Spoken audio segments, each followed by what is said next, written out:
ورحمة الله وبركاته. إن الحمد لله نحمده ونستعينه ونستغفره ونعوذ بالله من شرور أنفسنا ومن سيئات أعمالنا. من يهده الله فلا مضل له ومن يضلله فلا هادي له. وأشهد أن لا إله إلا الله وحده لا شريك له. وأشهد أن محمدا عبده ورسوله وصلى الله على نبينا محمد وعلى آله وأصحابه ومن تبعهم بإحسان إلى يوم الدين وسلم تسليما كثيرا. أعوذ بالله من الشيطان الرجيم. يا أيها الذين آمنوا اتقوا الله حق تقاته ولا تموتن إلا وأنتم مسلمون. يا أيها الناس اتقوا ربكم الذي خلقكم من نفس واحدة وخلق منها زوجها وبث منهما رجالا كثيرا ونساء واتقوا الله الذي تساءلون به والأرحام إن الله كان عليكم رقيبا. يا أيها الذين آمنوا اتقوا الله وقولوا قولا سديدا يصلح لكم أعمالكم ويغفر لكم ذنوبكم ومن يطع الله ورسوله فقد فاز فوزا عظيما. فإن خير الحديث كتاب الله وخير الهدي هدي محمد صلى الله عليه وسلم وشر الأمور محدثاتها وكل محدثة بدعة وكل بدعة ضلالة. সমস্ত প্রশংসা আল্লাহর জন্য, যিনি আমাদেরকে সৃষ্টি করেছেন। সমস্ত প্রশংসা, যাবতীয় প্রশংসা একমাত্র তারই জন্য, যিনি আমাদের এই পথ ভোলা মানুষগুলোকে পথের সন্ধান দিয়েছেন, যিনি আমাদেরকে হেদায়েত দান করেছেন। শুধুমাত্র প্রশংসা তারই। আমরা ছিলাম একবারে জাহান্নামের কিনারায়, আমরা ছিলাম বিভ্রান্তির মধ্যে, আমরা ছিলাম ধ্বংসাত্মক কাজের মধ্যে লিপ্ত।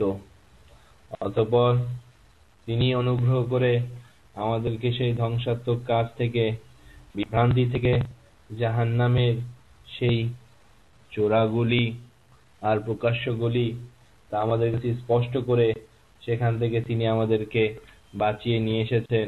সেই জন্য সমস্ত প্রশংসা একমাত্র তারই প্রাপ্য। সালাত ও সালাম বর্ষিত হোক সেই রাসূলের প্রতি, যার মাধ্যমে, যাকে দিয়ে আল্লাহ তাআলা এই পথহারা মানুষকে পথের সন্ধান দিয়েছেন, যার মাধ্যমে আল্লাহ তাআলা এই দ্বীনকে দুনিয়ার বুকে প্রতিষ্ঠা করে দেখিয়ে দিয়ে গেছেন। সেই রাসূলের প্রতি সালাত ও সালাম বর্ষিত হোক। আল্লাহুম্মা সাল্লি আলাইহি আল্লাহুম্মা বারিক আলাইহি। সম্মানিত উপস্থিতি, আমরা পর্যায়ক্রমে আলোচনা শুনছিলাম। আমরা শুনছিলাম মৃত্যু, তারপরে প্রশ্ন উত্তর, এবং আমরা আরো শুনছিলাম। বিষয়গুলো অনেক বিস্তারিত ছিল আসলে, কিন্তু সে বিস্তারিত বিষয়গুলো আলোচনা করার জন্য যে বিশদ সময়ের দরকার, সে সময় আমাদের কাছে অতটা ছিল না। সেজন্য আমরা সেই সব বিষয়গুলো থেকে সামান্য কিছু আলোচনা করার চেষ্টা করেছি। আল্লাহ যতটুকু আমাদের তৌফিকে কুলিয়েছেন, ওমা তৌফিক ইল্লা বিল্লাহ। আসলে আল্লাহ যা তৌফিক দেন তাই আমরা করতে পারবো, এর উপরে আমাদের কোনো কিছু করার নাই। তো সেই বিষয়গুলো থেকে আমাদের আলোচনা চলছিল যে জাহান্নামে কেন তারা জাহান্নামে আসলো, সেটার কারণ তারা বর্ণনা করবে। আজকে সেই রকমই ওই রিলেটেডই একটা আলোচনা, সেটা হচ্ছে বিচারের দিবস, অর্থাৎ যেদিন আমাদেরকে পুনরুত্থান করা হবে সেদিন, ও সেদিনকার কিছু কর্মসূচি, সেদিনকার কিছু কর্মকাণ্ড, সেদিনকার কিছু বিষয় নিয়ে ইনশাআল্লাহ আজকের আলোচনা হবে। আল্লাহ তাআলা সূরা আনআমের মধ্যে বলছেন, আউযু বিল্লাহি মিনাশ শাইতানির রাজীম। ওয়ালাউ তারা ইয উকিফু আলান নারি ফাকালু ইয়া লাইতানা নুরাদ্দু ওয়া লা নুকাযযিবা বিআয়াতি রাব্বিনা ওয়া নাকুনা মিনাল মুমিনিন। এখান থেকে নিয়ে শুরু করে আল্লাহ তাআলা 33 নম্বর আয়াত পর্যন্ত বলছেন قد نعلم إنه ليحزنك الذي يقولون فإنهم لا يكذبونك ولكن الظالمين بآيات الله يجحدون 34 নম্বর আয়াত পর্যন্ত আমরা আজকে ইনশাআল্লাহ অর্থগুলো বলে যাব বেশি, কারণ আয়াতগুলো হচ্ছে অনেক। তো আমরা ইনশাআল্লাহ শুধু অর্থগুলো বলবো আর আপনাদেরকে বলবো সেই অর্থগুলো নিয়ে একটু চিন্তা করবেন, সেই অর্থগুলো নিয়ে একটু ভাববেন। কেননা উপদেশ তো শুধু যারা চিন্তা করে তারাই গ্রহণ করে, উপদেশ তো শুধু জ্ঞানীরাই গ্রহণ করে, জ্ঞানীরাই আসলে উপদেশ নেয়। মনে রাখবেন, যারা জানে, যারা বুঝতে চায় তাদেরকে বোঝানো সহজ, কিন্তু যারা আসলে বুঝতে চায় না তাকে হাজার বলেও বোঝানো যায় না। ঘুমন্ত একটা ব্যক্তিকে ডেকে উঠানো যায়, পথ ভোলা একটা মানুষকে পথে আনা যায়, কিন্তু জাগ্রত ব্যক্তি যখন ঘুমের ভান করে, একজন ব্যক্তি যে অজ্ঞ কিছুই জানে না, সে যখন জানার ভান করে তাকে জানানোটা হচ্ছে কষ্টকর। অজানা কে জানানো যায়, যে পথ ভোলাকে পথ চেনানো যায়, কিন্তু যে পথ ভুলের উপর থাকার পরও দাবি করে যে সে সত্যের উপর রয়েছে, সে হকের উপর রয়েছে, এমন ব্যক্তিকে পথ দেখানো আসলে খুবই কষ্টের ব্যাপার। ইনশাআল্লাহ আমরা আশা রাখবো আপনাদের মধ্যে এই বৈশিষ্ট্য নাই, আপনারা সকলেই পথ পেতে চান, আপনারা সকলেই সত্যকে মানতে চান, সত্যকে জানতে চান। যারা সত্যকে জানতে চান, যারা সত্যকে বুঝতে চান, তাদের জন্য রয়েছে এখানে উপকার, তাদের জন্য রয়েছে এখানে ফায়দা। সম্মানিত উপস্থিতি, এমন এক দিবস যা ঘটবেই, যার দিকে আমরা ক্রমেই এগিয়ে যাচ্ছি, সেটাও আমাদের দিকে ক্রমেই আগে আসছে, সেটা হচ্ছে পুনরুত্থানের দিবস। সে এক ভয়ানক অবস্থা, সে এক ভয়ানক কঠিন অবস্থা, যেদিন সবকিছু এলোমেলো হয়ে যাবে, সবকিছু ওলট পালট হয়ে যাবে।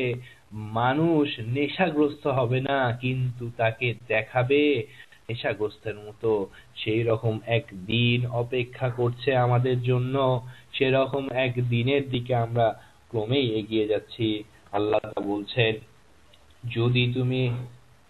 যদি তুমি দেখতে যখন তাদেরকে জাহান্নামের কিনারায় দাঁড় করানো হবে, তখন তারা বলবে, হায় আমাদেরকে যদি আবার পৃথিবীতে পাঠানো হতো। সম্মানিত উপস্থিতি, মানুষ আল্লাহর কাছে গিয়ে সেদিন বলবে যে তাকে যেন আবার পৃথিবীতে পাঠিয়ে দেওয়া হয়, কিন্তু আর পাঠানো হবে না। এই আয়াত থেকে শিক্ষা নেন, দুনিয়ার এই জীবনকে মূল্যায়ন করুন, এই জীবনকে হেলে খেলে ব্যয় করে দিয়েন না, এই জীবনকে ভোগ বিলাসের মধ্যে মত্ত রেখেন না, এই জীবনকে হারামের মধ্যে ফেলে দিয়েন না। অবশ্যই পরিবর্তন আমাদেরকে হতেই হবে, পরিবর্তন হওয়ার নামই হচ্ছে মুসলিম। যে নিজেকে মনে রাখবেন, স্বাধীনতার নাম আসলে ইসলাম না, স্বাধীনতার নাম মুসলিম না।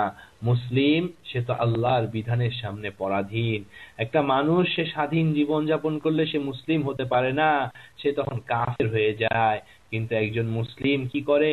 সে আল্লাহর বিধানের সামনে পরাধীনতা স্বীকার করে, সে আল্লাহর বিধানের সামনে নিজেকে আত্মসমর্পণ করে দেয়, এর নাম হলো মুসলিম। আল্লাহ তাআলা বলছেন, যেদিন তাদেরকে জাহান্নামের কিনারায় দাঁড় করানো হবে, তখন তারা বলবে, হায় আমাদেরকে যদি আবার পৃথিবীতে পাঠানো হতো, তাহলে আমরা আমাদের প্রতিপালকের নির্দেশনাবলীকে মিথ্যা মনে করতাম না, আর আমরা মুমিনদের অন্তর্ভুক্ত হতাম। আল্লাহু আকবার। সেদিন তারা এটা বলবে, এটাই সত্য কথা, সেদিন তাদেরকে এটা বলতেই হবে। সম্মানিত উপস্থিতি, আমরা যেন এই দলভুক্ত না হয়। সম্মানিত উপস্থিতি, চোখটা বন্ধ করে একটু চিন্তা করুন যে জাহান্নামের দ্বারগোড়ায় দাঁড়িয়ে যদি আমাকে আপনাকে এই কথাগুলো বলতে হয়, তাহলে আমার আর আপনার জন্য কতটাই আফসোস। সেদিন কোন কাজে আসবে এই আপনার ঘরের এত সুন্দর সুন্দর আসবাবপত্র? সেদিন কোন কাজে আসবে আপনার এই সন্তানগুলো? সেদিন কোন কাজে আসবে আপনার এই ব্যাংক ব্যালেন্স গুলো? সেদিন কোন কাজে আসবে এই বাড়ি গাড়ি করার পিছনে যে আমরা মত্ত হয়ে চলেছি, আমরা যে মাতালের মতো ঘুরছি এই দুনিয়া আর এই দুনিয়া কামাইয়ের পিছনে? সেদিন কোন কাজে আসবে এটা অবশ্যই আমাদেরকে ভাবতে হবে। এরপর আল্লাহ তাআলা বলছেন, বরং আসল ব্যাপার হলো, আগে দুনিয়াতে তারা মিথ্যা আবরণে যা গোপন করে রাখতো, এখন তা তাদের কাছে প্রকাশ করা হয়েছে, আর তাদেরকে পৃথিবীতে ফিরিয়ে দেওয়া হলে তারা আবার তাই করবে যা করতে তাদেরকে নিষেধ করা হয়েছে। নিশ্চয়ই তারা হলো মিথ্যুক। তারা বলে, আমাদের দুনিয়ার জীবন ছাড়া আর কোনো জীবন নাই। আল্লাহু আকবার। দেখুন, আল্লাহ তাআলা তাদের কথা বলে দিচ্ছেন, যারা ভোগবাদী, যাদের কাছে ভোগটাই হচ্ছে বড়। আমার আপনার সমাজে, আমার আপনার আশেপাশেও এমন লোক রয়েছে যারা বলছে দুনিয়া কামাতে এসেছো, দুনিয়া কামাও।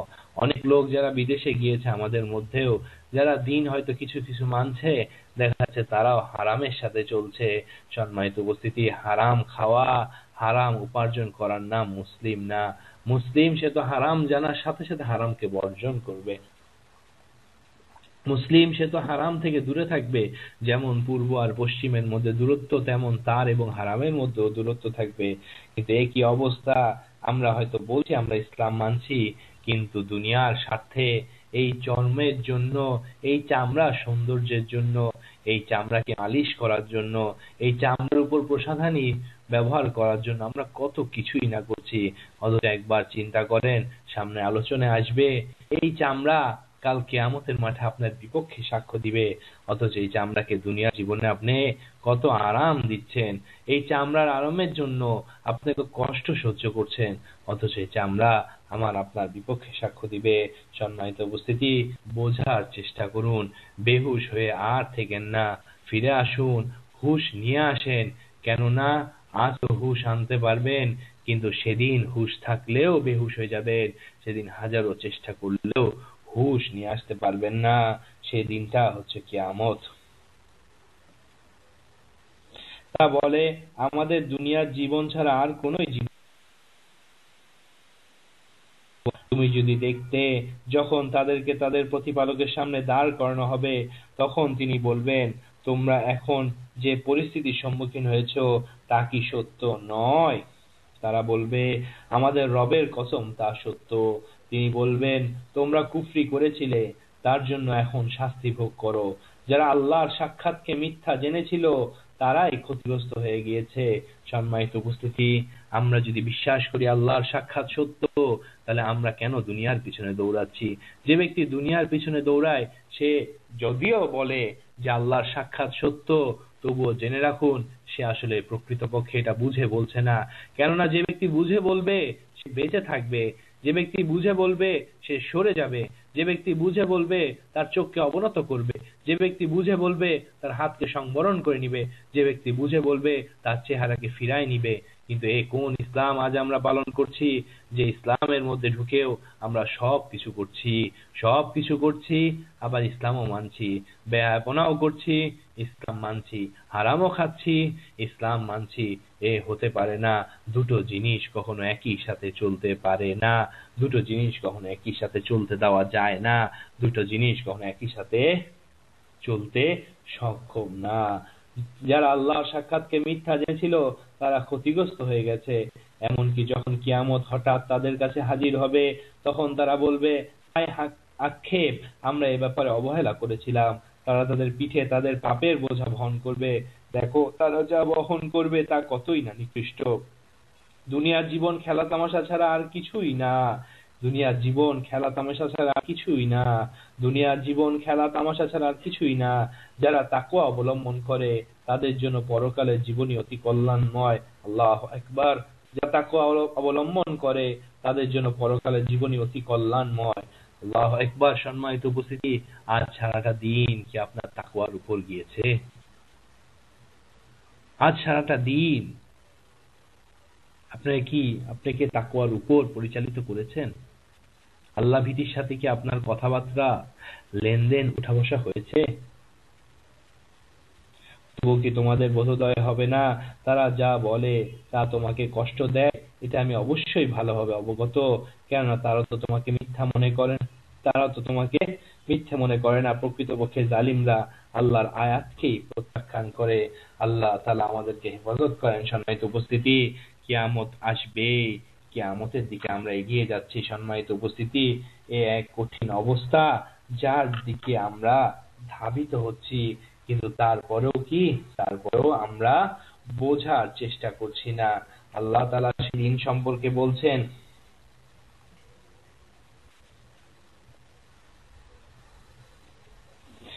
أعوذ بالله من الشيطان الرجيم ويوم ينفخ في الصور ففزع من في السماوات ومن في الأرض إلا من شاء الله وكل أتوه داخرين وترى الجبال تحسبها جامدة وهي تمر مر السحاب صنع الله الذي أتقن كل شيء إنه خبير بما تفعلون من جاء بالحسنة فله خير منها وهم من فزع يومئذ آمنون ومن جاء بالسيئة فكبت وجوههم في النار هل تجزون إلا ما كنتم تعملون إنما أمرت أن أعبد رب هذه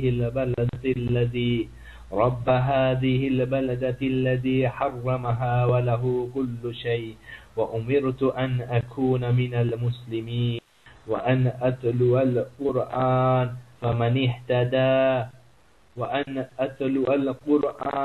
فمن اهتدى فإنما يهتدي لنفسه ومن ضل فقل إنما أنا من المنذرين আল্লাহু আকবার। আল্লাহ তাআলা কত সুন্দর করে বলেছেন, যদি তুমি দেখতে যখন তাদের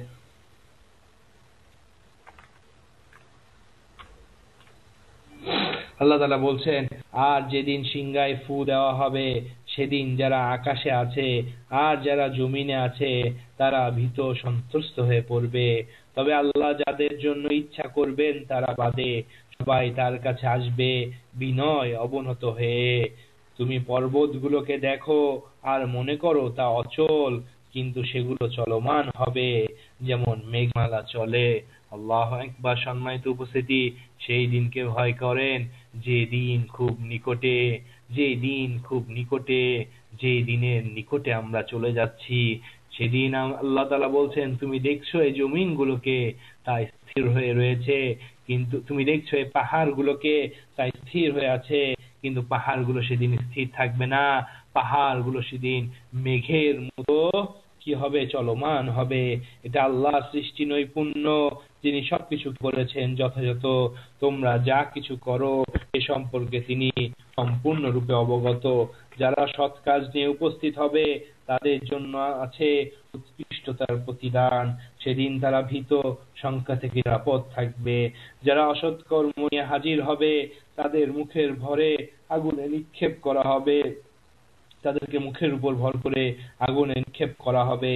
আর তাদেরকে বলা হবে, তোমরা যা করতে কেবল তারই প্রতিদান তোমাদেরকে দেওয়া হচ্ছে। আমি নির্দেশিত হয়েছি এই মক্কা নগরীর প্রতিপালকের ইবাদত করার জন্য, যিনি তাকে সম্মানিত করেছেন। সকল বস্তু তারই, আর আমি আদিষ্ট হয়েছি আমি যেন আল্লাহর নিকট আত্মসমর্পণকারীদের অন্তর্ভুক্ত হই, অর্থাৎ আমি যেন মুসলিম হয়ে যাই। আর আমি যেন এই কোরআন তেলাওয়াত করি, অতঃপর যে সঠিক পথে চলবে সে নিজের কল্যাণে সঠিক পথে চলবে।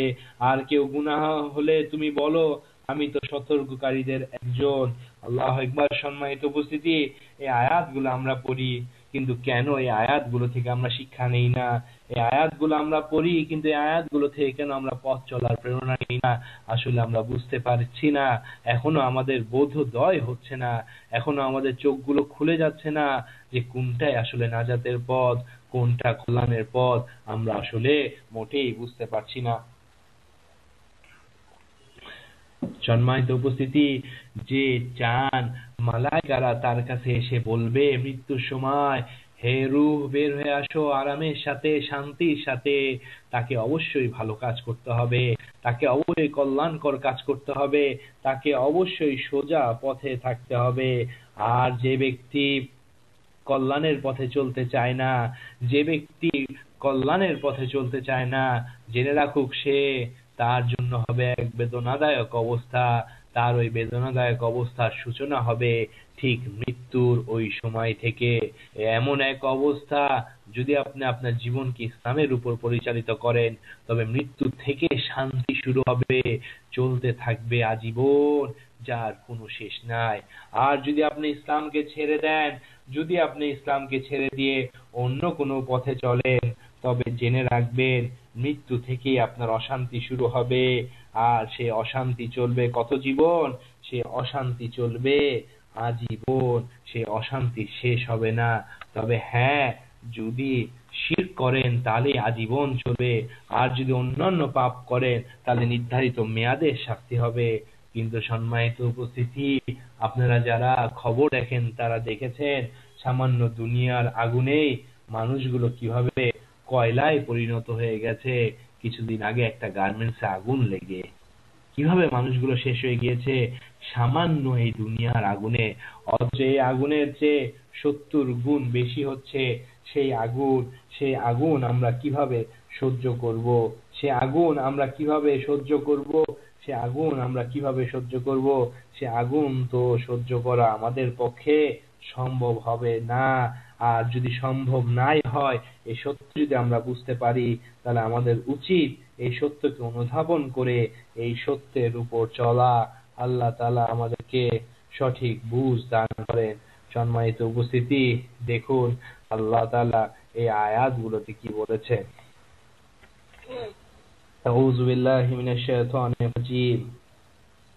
حتى إذا جاء أحدهم الموت قال رب ارجعون لعلي أعمل صالحا فيما تركت كلا إنها كلمة هو قائلها ومن ورائهم برزخ إلى يوم يبعثون فإذا نفخ في الصور فلا أنساب بينهم يومئذ ولا يتساءلون فمن ثقلت موازينه فأولئك هم المفلحون ومن خفت موازينه فأولئك الذين خسروا أنفسهم في جهنم خالدون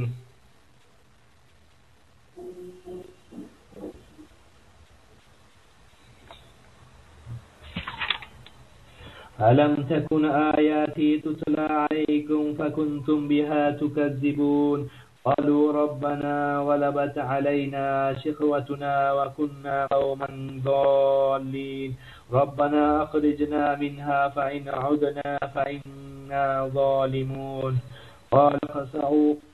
قال اخسئوا فيها ولا تكلمون إنه كان فريق من عبادي يقولون ربنا آمنا فاغفر لنا وارحمنا وأنت خير الراحمين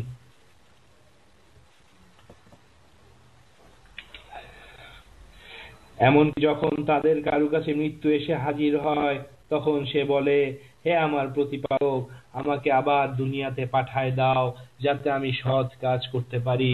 সম্মানিত উপস্থিতি, মৃত্যু এসে গেলে এই কথা বললে কোনোই লাভ হবে না। বারবার আল্লাহ তাআলা বলছেন, তারপরেও কেন আমাদের হুঁশ হয় না? সম্মানিত উপস্থিতি, আমরা আমাদের আলোচনায় বলেছিলাম 3টা বিষয় আমাদের চিন্তা করা উচিত।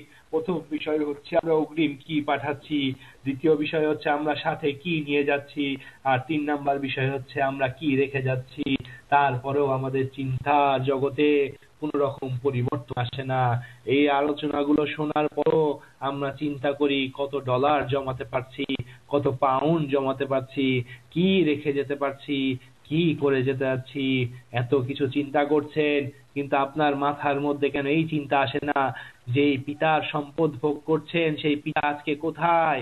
আপনার সেই দাদা আজকে কোথায়?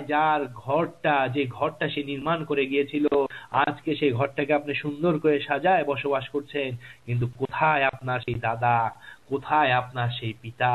তারা আজকে কোথায় আছে একটু চিন্তা করেন। তারা যেখানে সেখানে আপনাকেও যেতে হবে। তাহলে কেন আপনি তাদের মতো করে নিজের জীবনকে পরিচালিত করছেন? কেন আপনি নিজের জীবনের মোড়কে ঘুরিয়ে নিচ্ছেন না? যাতে আমি সৎ কাজ করতে পারি, যা আমি করিনি, কখনো না। এটা তো তার একটা কথার কথা মাত্র। তাদের সামনে পর্দা থাকবে পুনরুত্থান দিন পর্যন্ত। অতঃপর যেদিন সিংহায় ফু দেওয়া হবে, সেদিন তাদের পরস্পরের মাঝে আত্মীয় বন্ধন থাকবে না, একে অপরের কাছে জিজ্ঞাসাও করবে না। যাদের সৎ কাজের পাল্লা ভারী হবে তারাই হবে সফল কাম, যাদের পাল্লা হালকা হবে তারাই ওরা যারা নিজেদের ক্ষতি সাধন করেছে। জাহান্নামে তারা চিরস্থায়ী হবে, আগুন তাদের মুখমণ্ডলকে দগ্ধ করবে। সম্মানিত উপস্থিতি, কত ক্রিম ব্যবহার করছেন, কিন্তু সেদিন হবে সেদিন কোন ক্রিম আপনাকে সে তাপ থেকে বাঁচাবে? আজ তো তাপ থেকে বাঁচার জন্য, আজ তো শীত থেকে বাঁচার জন্য কত কিছুই ব্যবহার করছেন, কিন্তু এই চেহারাকে, যে চেহারা আল্লাহ দিয়েছে, এই চেহারাকে যদি আল্লাহর দিকে ধাবিত না করেন, যে চোখগুলো আল্লাহ দিয়েছে, এই চোখগুলোকে যদি আল্লাহর পথে পরিচালিত না করেন, এই হাতগুলো যা আল্লাহ দিয়েছেন, এই পা গুলো আল্লাহ যা দিয়েছেন, আপনার পুরো বডিটা আল্লাহ যা দিয়েছেন আপনাকে, তা যদি আপনি আল্লাহর পথে ধাবিত না করেন, আল্লাহর পথে পরিচালিত না করেন, হারাম থেকে নিজেকে বাঁচিয়ে না রাখেন, শিরক বিদআতের বিরুদ্ধাচরণ যদি না করেন, তবে শুনে রাখুন আল্লাহর কথা, আগুন তাদের মুখমণ্ডলকে দগ্ধ করবে, আর তারা বিভৎস চেহারা নিয়ে তার ভিতর দাঁত কটমট করতে থাকবে। তাদেরকে বলা হবে, তোমাদের নিকট কি আমার আয়াতগুলো আবৃত করা হতো না? তোমাদের নিকট কি আমার আয়াতগুলো আবৃত করা হতো না? তোমাদের নিকট কি আমার আয়াতগুলো আবৃত করা হতো না? তোমরা সেগুলোকে মিথ্যা জেনে প্রত্যাখ্যান করেছিলে। তার মানে বোঝা যাচ্ছে, মানুষ তখনই আয়াতকে প্রত্যাখ্যান করে যখন তার স্বার্থের বিরুদ্ধে চলে যায়। মানুষ তখনই তার আয়াতকে প্রত্যাখ্যান করে যখন সে ভোগবাদী হয়ে চলে। মানুষ তখনই আল্লাহর আয়াতকে প্রত্যাখ্যান করে যখন সে শয়তানের অনুকরণ করে। অতএব যারা শয়তানের অনুকরণ করবে, যারা তাদের অন্তরের উপাসনা করবে, তাদের জন্য আযাবই রয়েছে। সম্মানিত উপস্থিতি, আপনি বোঝার চেষ্টা করুন। বুঝ আপনাকে নিতেই হবে, যে কোনো ভাবে আপনাকে বাঁচতেই হবে। বাঁচার পথ আল্লাহ আপনাকে বলে দিচ্ছেন, তারপরেও কেন আপনি পৃষ্ঠ প্রদর্শন করছেন? তারপরেও কেন আপনি পলায়ন করছেন এই পথ থেকে? সম্মানিত ভাইরা, সম্মানিত বোনেরা, এই পথ থেকে পলায়ন করেন না। এ পথ থেকে তো সেই পলায়ন করবে যার ধ্বংস অনিবার্য। এ পথ থেকে পলায়ন করেন না। অবশ্যই সত্যকে মেনে নিতে হবে, সত্যের পথে চলতে হবে। সত্যই হচ্ছে কল্যাণ, সত্যই হচ্ছে নাজাত, আর সত্যই হচ্ছে মুক্তি। আর সেই সত্যের সন্ধান আপনারা পাবেন এই কোরআনে ও রাসূলের সহিহ হাদিসে। তোমাদের নিকট কি আল্লাহ বলছেন, তোমাদের নিকট কি আমার আয়াতগুলো আবৃত করা হতো না? তোমরা সেগুলোকে মিথ্যে জেনে প্রত্যাখ্যান করেছিলে। তারা বলবে, হে আমাদের প্রতিপালক, দুর্ভাগ্য আমাদেরকে পরাস্ত করেছিল, আর আমরা ছিলাম এক পথভ্রষ্ট জাতি। হে আমাদের প্রতিপালক, আমাদের এ থেকে বের করে নাও। আমরা যদি আবার কুফরি করি, তাহলে আমরা তো জালিম হিসেবে পরিগণিত হব। আল্লাহ বলবেন, তোমরা ধিক্কার অবস্থায় এখানে পড়ে থাকো, আমার সঙ্গে কোনো কথা বলো না। আমার বান্দাদের একদল বলতো, হে আমাদের প্রতিপালক, হে আমাদের প্রতিপালক, আমরা ঈমান এনেছি। তারা কি বলতো? তারা বলতো, হে আমাদের প্রতিপালক, يقولون ربنا آمنا فاغفر لنا وارحمنا وأنت خير الراحمين। সম্মানিত উপস্থিতি, আল্লাহ সেই মুমিন বান্দাদের বৈশিষ্ট্য এখানে বর্ণনা করছেন। আল্লাহ নাজাত প্রাপ্তদের বর্ণনা দিচ্ছেন। আল্লাহ জান্নাতি লোকদের কথা বলছেন যে তারা কি বলতো, ইয়াকুলুনা রব্বানা আমান্না ফাগফির লানা ওয়ারহামনা ওয়া আনতা খায়রুর রাহিমিন। তা বলতো, হে আমাদের প্রতিপালক, আমরা ঈমান এনেছি, তুমি আমাদেরকে ক্ষমা করো, আমাদের প্রতি দয়া করো, তুমি তো সর্বশ্রেষ্ঠ দয়ালু। সম্মানিত উপস্থিতি, এই হচ্ছে অবস্থা যে আমাকে আর আপনাকে ঈমান নিয়ে আসতে হবে।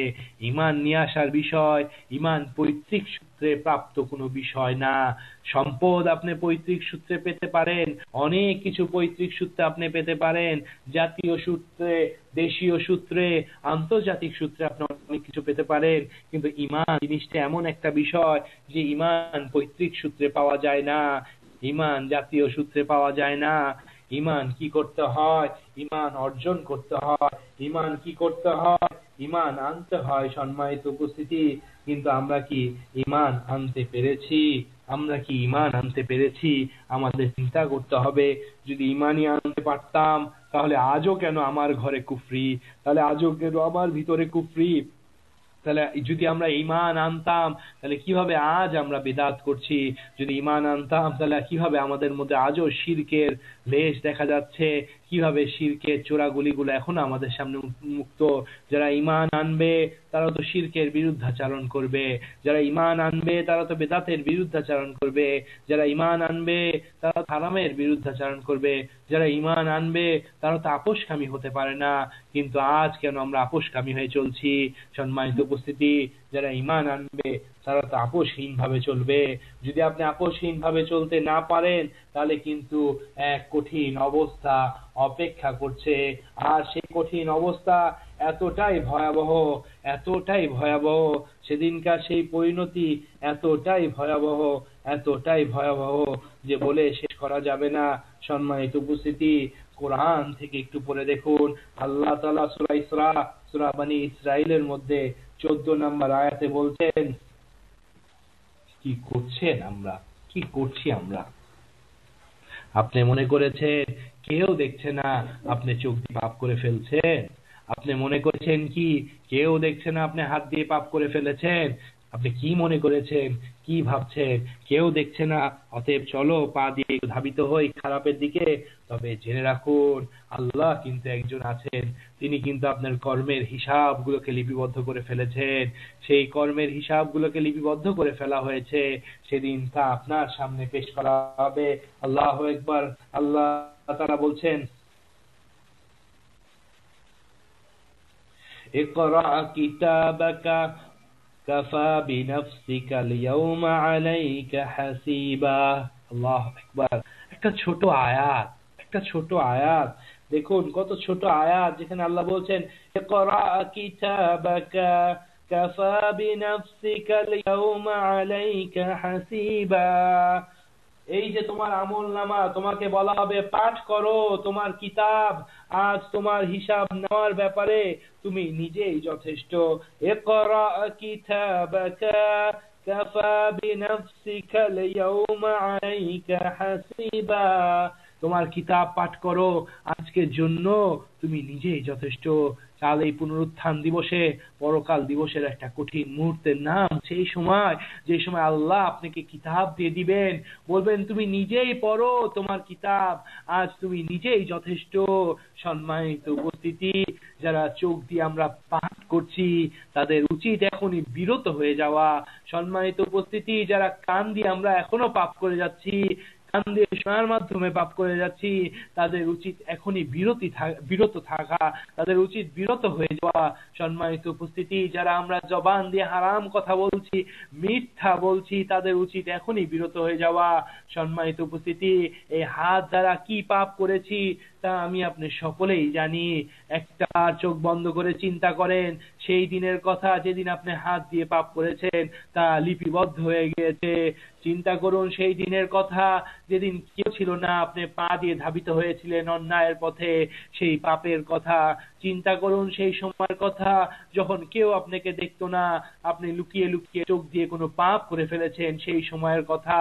এই সমস্ত কিছু দেখেছেন একজন, যিনি সেদিন আপনাকে আমাকে বলবেন ইকরা কিতাবাকা কাফা বিনাফসিকা আল-ইয়াওম আলাইকা হাসিবা।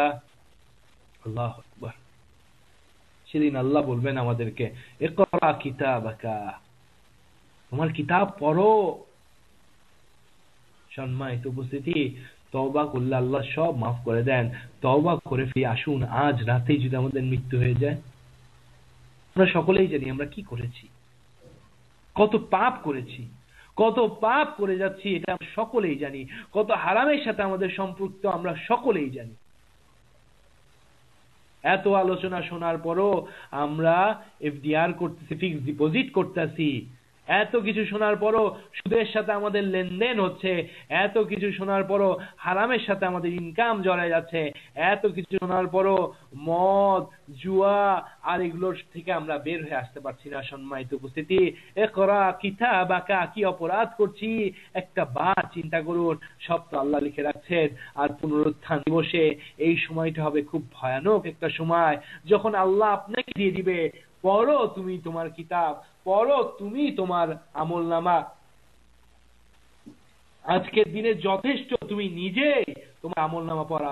কি চুরি করেছো, কি জেনা করেছো, কি অশ্লীল কথা বলেছো, কি হারাম করেছো, কি বেদাত করেছো, কি শিরক করেছো, কি কুফরি করেছো, কি আল্লাহর বিধান পরিবর্তন করেছো, আজকে পড়ো, আজকে পড়ো এবং নিজে ঠিক করে নাও কোথায় যাচ্ছ। এই আয়াতটাকে নিয়ে চিন্তা করবেন, যেখানে আল্লাহ বলছেন ইকরা কিতাবাকা কাফা বিনাফসিকা আল-ইয়াওম আলাইকা হাসিবা। কাফা বিনাফসিকা আল-ইয়াওম, আজকের দিনে, পুনরুত্থান দিবসে আল্লাহর সামনে যখন আমরা দাঁড়াবো, সেই দিনে আল্লাহ তাআলা বলছেন আজকের দিনে তুমি নিজেই যথেষ্ট তোমার আমল হিসাব করার জন্য। সম্মানিত উপস্থিতি, এ এক কঠিন অবস্থা যার দিকে আমরা ক্রমেই ধাবিত হচ্ছি, এরপরেও কি আমরা ফিরবো না?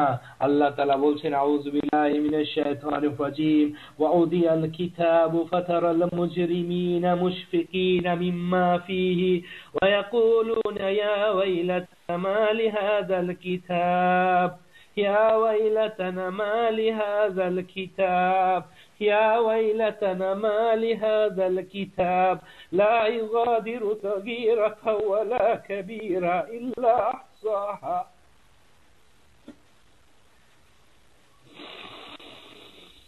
ما لهذا الكتاب لا يغادر صغيرة ولا كبيرة إلا أحصاها ووجدوا ما عملوا حاضرا ولا يظلم ربك أحدا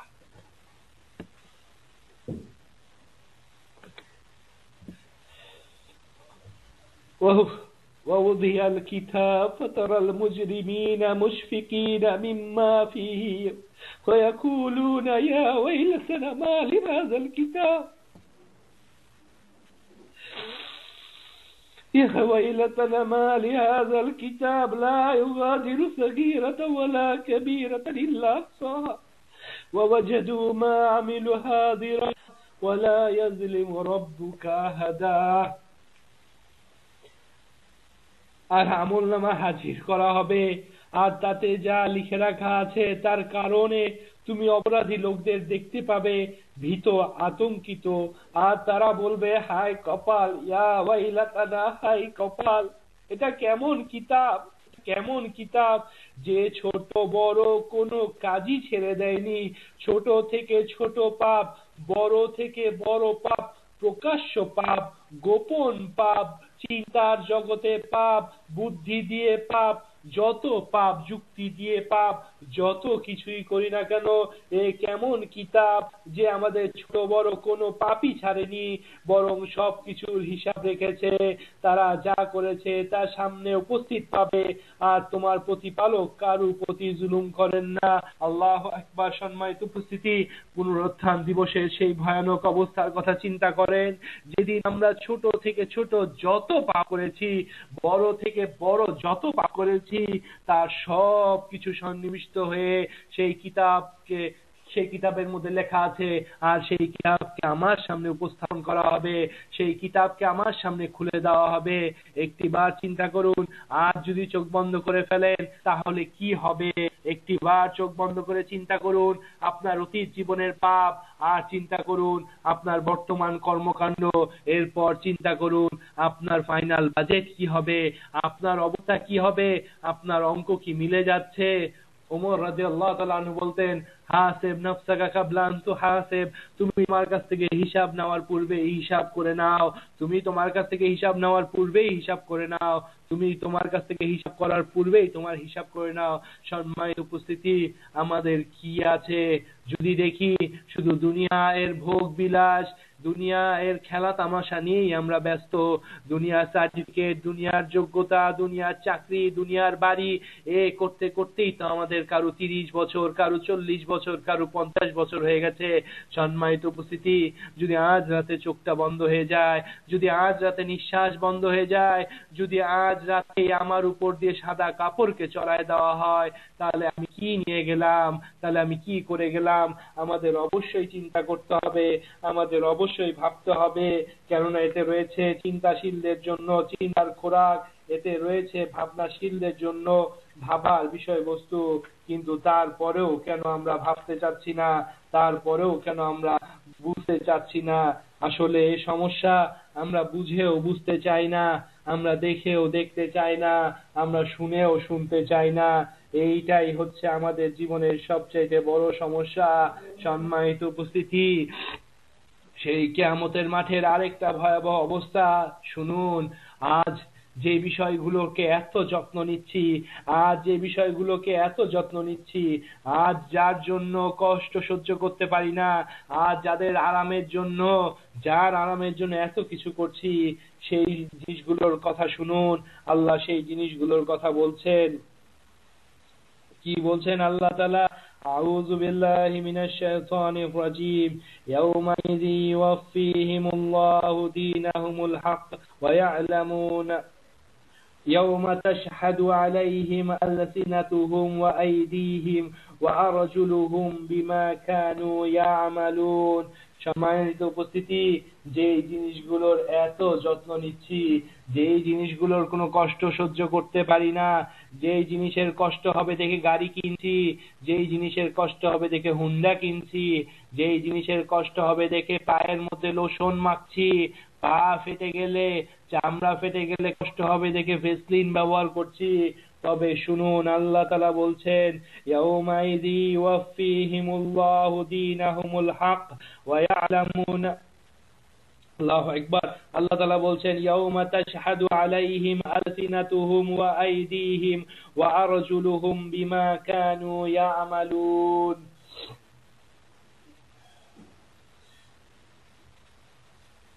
সেদিন তাদের বিরুদ্ধে সাক্ষ্য দিবে তাদের জিহ্বা, তাদের হাত, তাদের পা, তাদের কৃতকর্মের ব্যাপারে। আল্লাহু আকবার। সম্মানিত উপস্থিতি, চিন্তা করুন, আজকে হাতের কতই যত্ন নিচ্ছেন, আজকে হাতের কতই খেয়াল করছেন, আজকে হাতের কতই কিছু করছেন, কিন্তু কাল কি হবে? কালকে আপনার বিরুদ্ধে সাক্ষ্য দিবে কে? কালকে আপনার বিরুদ্ধে প্রথম সাক্ষ্য দিবে হচ্ছে আল্লাহ। বলছেন সেদিন তোমাদের বিরুদ্ধে সাক্ষ্য দিবে তোমাদের জিহ্বা, তোমাদের হাত আর তোমাদের পা। এরপরেও কি আমাদের চিন্তার জগতের কোনো পরিবর্তন আসবে না? এরপরেও যদি আমাদের চিন্তার জগতের পরিবর্তন না আসে, তাহলে আসলে মনে রাখতে হবে, তাহলে আসলে মনে করতে হবে, আমরা মানুষ নাই, আমরা হচ্ছে পশু, আমরা হচ্ছে জানোয়ার। কেননা জানোয়ারের পরিবর্তন আসে না, পশুর পরিবর্তন আসে না, কিন্তু মানুষের পরিবর্তন আসে। মানুষের মধ্যে পশুর চরিত্র চলে আসতে পারে, কিন্তু যখন ইসলাম চলে আসবে, যখন কোরআন এবং হাদিস চলে আসবে, তখন সে নিজেকে পরিবর্তন করে নিবে। কিন্তু কোরআন এবং সুন্নাহ চলে আসার পরে, কোরআন এবং হাদিসের কথা চলে আসার পরেও যেই মানুষের পরিবর্তন আসে না, ওইটা মানুষ না, ওইটা হচ্ছে জানোয়ার। ওইটা মানুষ না, ওইটা হচ্ছে পশু, ওইটা হচ্ছে পশুর চেয়েও নিকৃষ্ট, যার পরিবর্তন আসে না। সম্মানিত উপস্থিতি, এর পরেও কি আমরা বোঝার চেষ্টা করব না? শুনুন তবে আল্লাহর কথা। اليوم نختم على أفواههم وتكلمنا أيديهم وتشهد أرجلهم بما كانوا يكسبون। الله أكبر। কত কঠিন কথা। আজ আমি তাদের মুখে সিল মোহর লাগিয়ে দিব। আল্লাহ তাআলা বলছেন আজ আমি তাদের মুখে সিল মোহর লাগিয়ে দিব। আপনার তো সমস্যার শেষ নাই। যখনই বলা হবে ভাই কোরআন মানেন, যখনই বলা হয় ভাই হাদিস মানেন, যখনই বলা হয় ভাই রসুলের ইত্তেবা করেন, যখনই বলা হয় এই অন্যায় অশ্লীলতা ছেড়ে দেন, এই বিদআতকে ছেড়ে দেন, এই হারামকে ছেড়ে দেন, সুদকে বর্জন করেন, তখন আপনার তো যুক্তির শেষ থাকে না। আজ নাকি সুদ দিয়ে ইসলামের কাজ হচ্ছে, আজ নাকি সুদের টাকাও ইসলামের ক্ষেত্রে ব্যয় হচ্ছে। কত নিকৃষ্ট এই মুসলিমরা হয়ে গিয়েছে। জাহিলিয়াতের যুগ থেকে ইসলামে আসার পর রাসূল সাল্লাল্লাহু আলাইহি ওয়াসাল্লাম বললেন সেই বিজয় হজের ভাষণে, জাহিলিয়াতকে আমি পদদলিত করলাম, সর্বপ্রথম আব্বাস ইবনে আব্দুল মুত্তালিবের সুদকে আমি মওকুফ করে দিলাম। কিন্তু আব্বাস ইবনে আব্দুল মুত্তালিব সেখানে থেকে একটু শব্দ করলেন না। তখন মুসলিমরা দরিদ্র ছিল, মুসলিমরা গরিব ছিল, রাসূলও চিন্তা করলেন না সুদের টাকাগুলো নিয়ে একটু কোরআন হাদিস ছাপাই, সুদের টাকাগুলো নিয়ে ইসলামের জন্য ব্যয় করি। কই, তিনি তো চিন্তা করলেন না। ওই অভাবের সময় যদি তিনি চিন্তা এটা না করে থাকেন, তাহলে আজকে কেন এই ফতোয়া আসতেছে সুদের টাকা দিয়ে মাদ্রাসায় খাটাও, সুদের টাকা দিয়ে কোরআন হাদিস ছাপাও? এটা হচ্ছে নিকৃষ্ট কথা, অবশ্যই বর্জন করতে হবে। সম্মানিত উপস্থিতি, আজ যুক্তি দেখাতে পারবেন, আজ তর্ক করতে পারবেন, আজ শক্তির মহড়া দেখাতে পারবেন, কিন্তু এমন একদিন আসবে যেদিন আপনার কোনো শক্তি চলবে না, এমন একদিন আসবে যেদিন আপনার কোনো যুক্তি চলবে না, এমন একদিন আসবে সেদিন কোনো মহড়ার দাম থাকবে না, কোনো কিছুরই দাম থাকবে না। সেদিন তো সেই দিনটা হবে মুতাকিদের জন্য, সেই দিনটা হবে পরেজগার লোকদের জন্য। তবে শুনুন, সেই দিন ব্যাপারে আল্লাহ বলছেন আজ আমি তাদের মুখে সিল মোহর লাগিয়ে দিব, তাদের হাত আমার সঙ্গে কথা বলবে, আর তারা যা করতো সে সম্পর্কে তাদের পা গুলো সাক্ষ্য দিবে। আল্লাহু আকবার। সেদিন আল্লাহ আমাদের মুখে সিল মেরে দিবেন। আল্লাহ আমাদেরকে হেফাজত করেন সে অবস্থায়, যেন আমাদের হাতগুলো আমাদের বিপক্ষে সাক্ষী না দেয়, আমাদের পা গুলো আমাদের বিপক্ষে সাক্ষী না দেয়।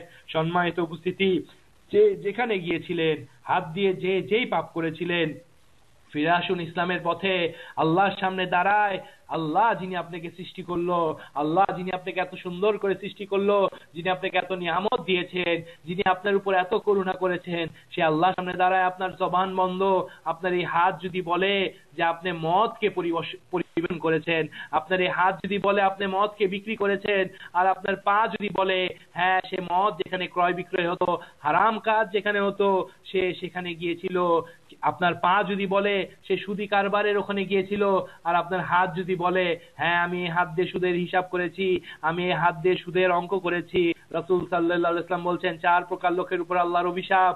তারা হচ্ছে যে সুদ খায়, যে সুদ দেয়, যে সুদের হিসাব করে, যে সুদের সাক্ষী থাকে।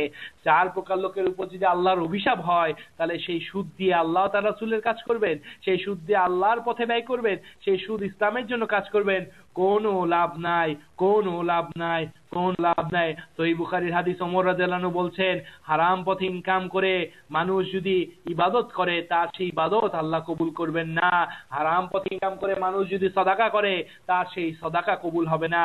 হাদিসটা হচ্ছে এরকম সহিহ বুখারীর, হারাম পথে ইনকাম করে হারাম মাল দিয়ে যদি কেউ সাদাকা করে আল্লাহ তার সাদাকা গ্রহণ করেন না।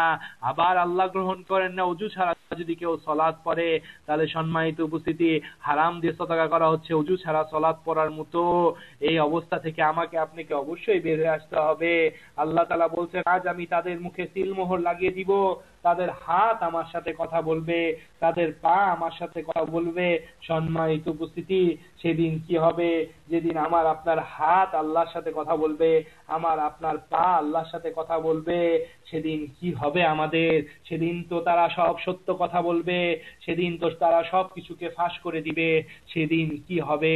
আজ তো দুনিয়া মানুষের চোখে লুকিয়ে আমরা পাপ করছি, আজ তো মানুষ যখন আমাদেরকে দেখছে না তখন আমরা অন্যায় হারাম কাজ করছি, অন্যায় হারামের দিকে ধাবিত হচ্ছি। কিন্তু সেদিন কি হবে? সেদিন কি হবে? সেদিন কি হবে? যেদিন আল্লাহর সামনে আমরা দাঁড়াবো আর তার কাছে সব রেকর্ডিং করা আছে, সব রেকর্ডিং এ যখন তিনি প্লে করে দিবেন তখন আমার আর আপনার অবস্থা কি হবে?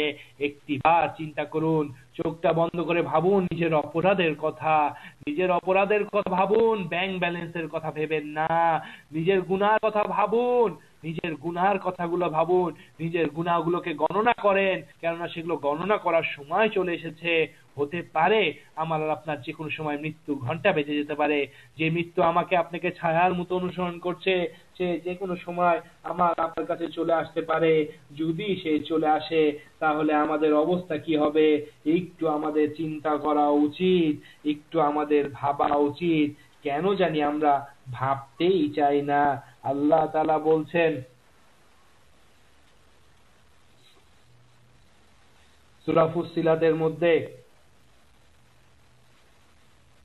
وَيَوْمَ يُحْشَرُ أَعْدَاءُ اللَّهِ إِلَى النَّارِ فَهُمْ يُوزَعُونَ حَتَّى إِذَا مَا جَاءُوهَا شَهِدَ عَلَيْهِمْ سَمْعُهُمْ وَأَبْصَارُهُمْ وَجُلُودُهُمْ بِمَا كَانُوا يَعْمَلُونَ وَقَالُوا لِجُلُودِهِمْ لِمَ شَهِدتُّمْ عَلَيْنَا قَالُوا أَنطَقَنَا اللَّهُ الَّذِي أَنطَقَ كُلَّ شَيْءٍ وَهُوَ خَلَقَكُمْ أَوَّلَ مَرَّةٍ وَإِلَيْهِ تُرْجَعُونَ। এই আয়াতটা রয়েছে আরো বেশি ভয়ঙ্কর, এই আয়াতের মধ্যে রয়েছে আরো বেশি শিক্ষা। আল্লাহ তাআলা বলছেন যেদিন আল্লাহর দুশমনদেরকে জাহান্নামের দিকে সমবেত করা হবে, তাদেরকে বিভিন্ন দলে বিন্যস্ত করা হবে।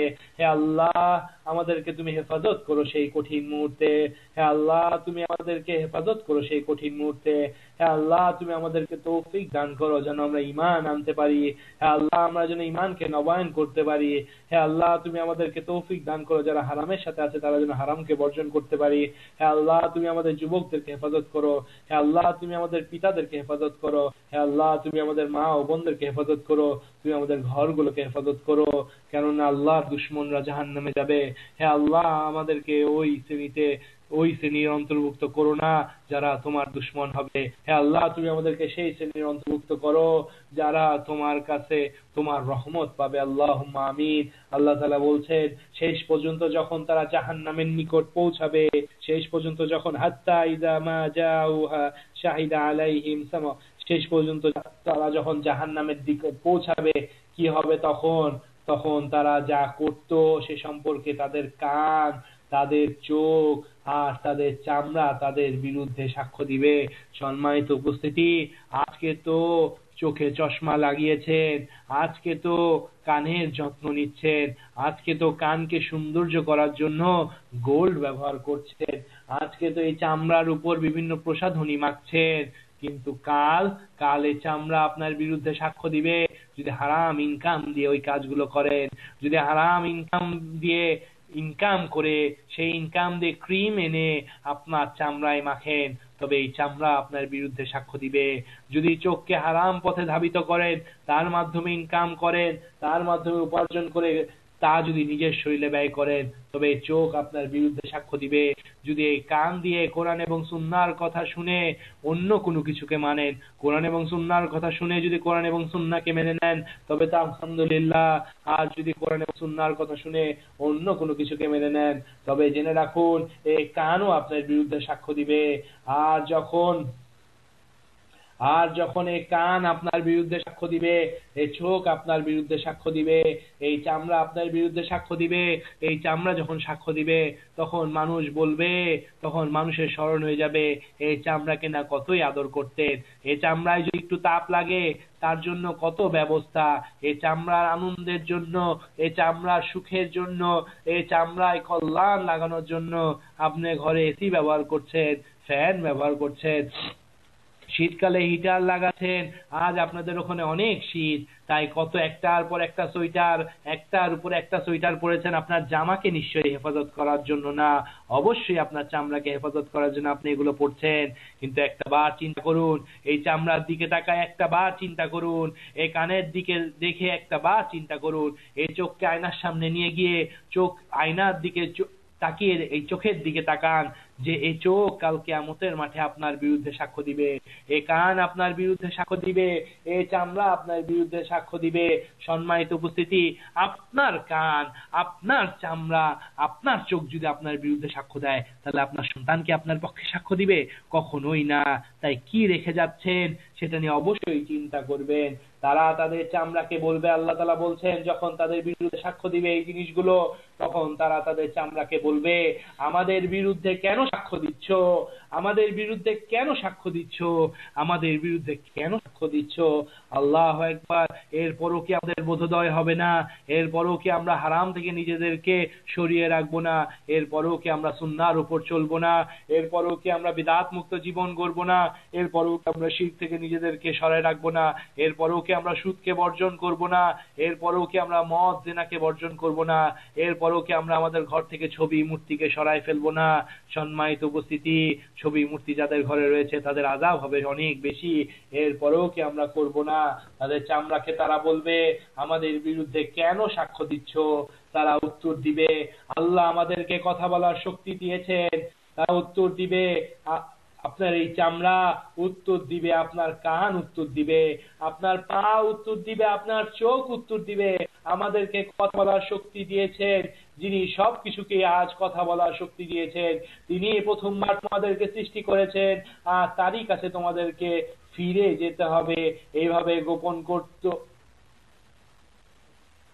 আল্লাহ তাআলা বলছেন, দুনিয়ায় নিজেদের শরীরের অংশগুলোকে তোমরা এইভাবে গোপন করতে না, যে না তোমাদের কান, না তোমাদের চোখ, আর না তোমাদের চামড়া তোমাদের বিরুদ্ধে সাক্ষ্য দিবে, বরং তোমরা মনে করতে যে তোমরা যা করো তার অধিকাংশই আল্লাহ জানে না।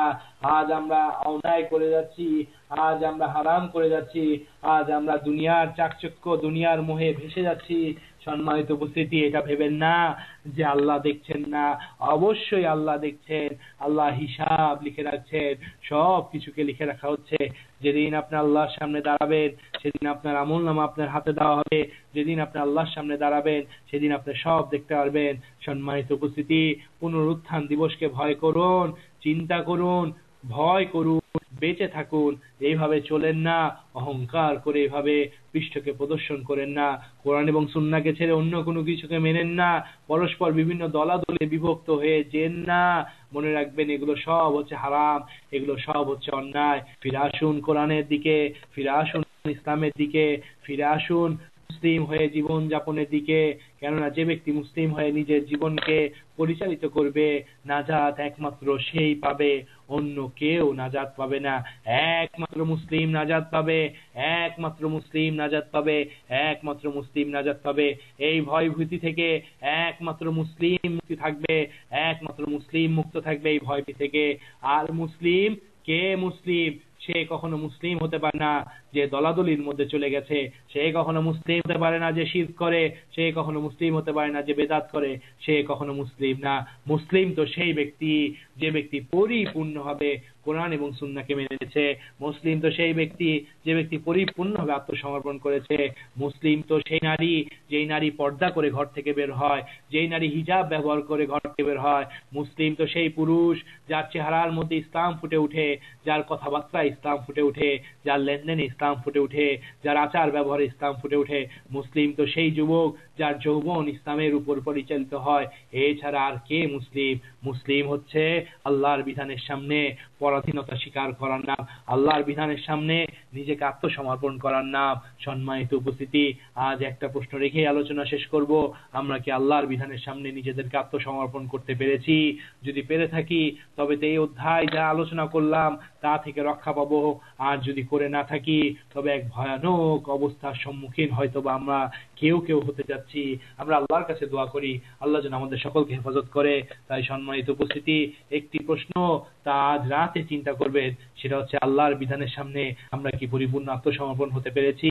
যদি পারি তাহলে তো আলহামদুলিল্লাহ, আর যদি না পারেন তাহলে এই হাতের দিকে তাকাবেন একবার, এই চোখের দিকে তাকাবেন একবার, এই কানের দিকে তাকাবেন একবার, এই পায়ের দিকে তাকাবেন একবার। আল্লাহর কসম করে বলছি, এই হাত আপনার বিরুদ্ধে সাক্ষ্য দিবে যদি আপনি পরিপূর্ণ আত্মসমর্পণ না করতে পারেন। এই পা আপনার বিরুদ্ধে সাক্ষ্য দিবে যদি আপনি পরিপূর্ণ আত্মসমর্পণ করতে না পারেন। এই চোখ আপনার বিরুদ্ধে সাক্ষ্য দিবে যদি আপনি পরিপূর্ণ আত্মসমর্পণ করতে না পারেন। এই কান আপনার বিরুদ্ধে সাক্ষ্য দিবে কাল কিয়ামতের মাঠে। আর সেদিন ফিরে আসার আর কোনো পথ থাকবে না। সেদিন মানুষ ফিরে আসতে চাবে কিন্তু তাদেরকে ফিরে আসতে দেওয়া হবে না। আর আজ আল্লাহ তাদেরকে বারবার বলছেন ফিরে আসো, ফিরে আসো, ফিরে আসো, কিন্তু মানুষ আজ ফিরে আসতেছে না। সম্মানিত উপস্থিতি, ফিরে আসুন ইসলামের দিকে, ফিরে আসুন কোরআন এবং সুন্নাহর দিকে। আল্লাহ তাআলা আমাদেরকে কবুল করেন, আল্লাহ তাআলা আমাদেরকে সেই কঠিন ভয়াবহ অবস্থা থেকে হেফাজত করেন, আল্লাহ তাআলা আমাদের পরিবারগুলোকে হেফাজত করেন, আল্লাহ তাআলা আমাদের ঘরগুলোকে হেফাজত করেন। আমাদের যাদের আত্মীয় স্বজন ইমানের হালতে মারা গিয়েছে আল্লাহ তাদেরকে ক্ষমা করে দেন, যাদের অসুস্থতা রয়েছে আল্লাহ তাদের সুস্থ করে দেন, যারা ভুল পথে চলছে আল্লাহ তাদের সঠিক বুঝ দান করেন। আল্লাহ আমাদেরকে কোরআন এবং সুন্নাহর উপর দৃঢ় রাখেন, আল্লাহ আমাদেরকে দ্বীনের উপর দৃঢ় রাখেন, আল্লাহ আমাদেরকে মজবুত ভাবে কোরআন এবং সুন্নাহকে আঁকড়ে ধরার তৌফিক দান করেন। আমাদের জীবন যেন ইসলামের উপর, মৃত্যু যেন ঈমানের উপর হয়। আল্লাহ আমাদের সকলকে সেই তৌফিক দান করেন। আকুলু কওলি হাযা ওয়া আস্তাগফিরুল্লাহ লি ওয়া লাকুম ওয়া লিসাইরিল মুসলিমিন। সুবহানা রাব্বিকা রাব্বিল ইজ্জাতি আম্মা ইয়াসিফুন ওয়া সালামুন আলাল মুরসালিন ওয়াল হামদুলিল্লাহি রাব্বিল আলামিন। আসসালামু আলাইকুম ওয়া রাহমাতুল্লাহি ওয়া বারাকাতুহু। ওয়ালাইকুম আসসালাম ওয়া রাহমাতুল্লাহি ওয়া বারাকাতুহু। জাযাকাল্লাহু খাইরান হাশিম ভাই। সম্মানিত দিনী ভাই ও বোনেরা, ইনশাআল্লাহ আশা করি আমাদের ব্রাদার আমাদের জন্য একটু সময় দেবেন প্রস্তাব করবে। তার পূর্বে জরুরি একটি ঘোষণা। প্রথম ঘোষণাটি হলো আপনার একটা ঘোষণার সংশোধনী, যেটা ভুল হয়েছিল। বিগিনিং এ আমি বলেছিলাম রেফারেন্স নাম্বার আলোচনার, যে লাস্ট রেফারেন্স নাম্বার বলেছিলাম 285 পাউন্ড, যেটা আমার ভুল হয়েছিল, জানার ভুল ছিল। গত লেকচারের রেফারেন্স নাম্বার ছিল 283 পাউন্ড সাইন।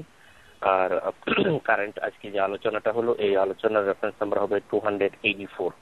তো ইনশাআল্লাহ আমরা এটা একটু দেখে নেব। জাযাকাল্লাহ। আর জরুরি ঘোষণা যেটা হলো অত্যন্ত গুরুত্বপূর্ণ ঘোষণা, সেটা হলো কামিং সানডে, নেক্সট সানডেতে থাকবে আমাদের লাইভ কনফারেন্স। আসবেন আমাদের শায়েখ মতিউর রহমান মাদানী ফ্রম দাম্মাম সিটি। দুপুর 1টার সময় আমাদের কনফারেন্স হওয়ার কথা ছিল, সেটা আমাদের টাইম চেঞ্জ করা হয়েছে। তো ইনশাআল্লাহ 12:30 আমাদের কনফারেন্স হবে ইনশাআল্লাহ। কামিং রবিবার দুপুর 12:30 ইনশাআল্লাহ আমরা অন টাইমে কনফারেন্সে উপস্থিত হওয়ার চেষ্টা করব।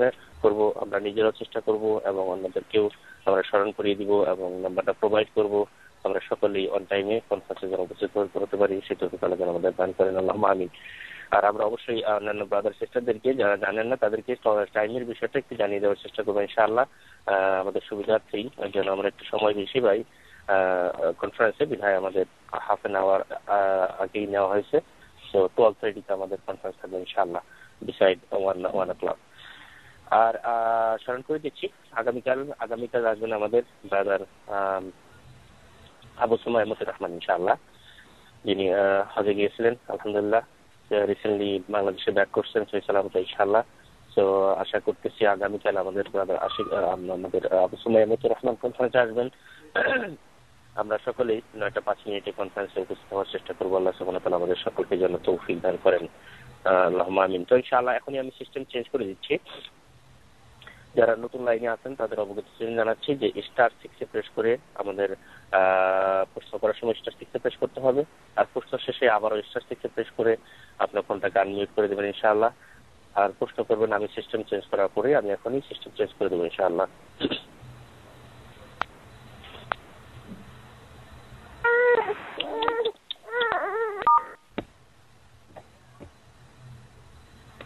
ওকে, আলহামদুলিল্লাহ এই মুহূর্তে সিস্টেম চেঞ্জ করা আছে। ব্রাদার এবং সিস্টার যারা লাইনে আছেন আপনারা প্রশ্ন করতে পারেন *6 প্রেস করে, এবং প্রশ্ন শেষে অবশ্যই *6 প্রেস করে আবারও ফোনটাকে মিউট করে দেবেন। জাযাকাল্লাহু খাইরান। আসসালামু আলাইকুম ওয়া বারাকাতুহু। আমরা ইনশাআল্লাহ 1 বাই 1 প্রশ্ন করার চেষ্টা করি। কোন সিস্টারকে আমরা প্রথম সুযোগ করে দিই, 1 বাই 1 আমরা প্রশ্ন করবো ইনশাআল্লাহ। জাযাকাল্লাহ। আসসালামু আলাইকুম। ওয়ালাইকুম আসসালাম ওয়া রাহমাতুল্লাহ। আমি আসলে মানুষ যে থ্যাঙ্কসগিভিং এর পার্টি করে ওইটা সম্পর্কে জানতে চাচ্ছি। জি, থ্যাঙ্কসগিভিং এর পার্টি যে করে মানুষ, আমি সেটা সম্পর্কে জানতে চাচ্ছি। বুঝলাম না, একটু প্রশ্নটা শোনাচ্ছেন কি? আমি এখানে ক্লিয়ার আসতেছে না কাম ভাই।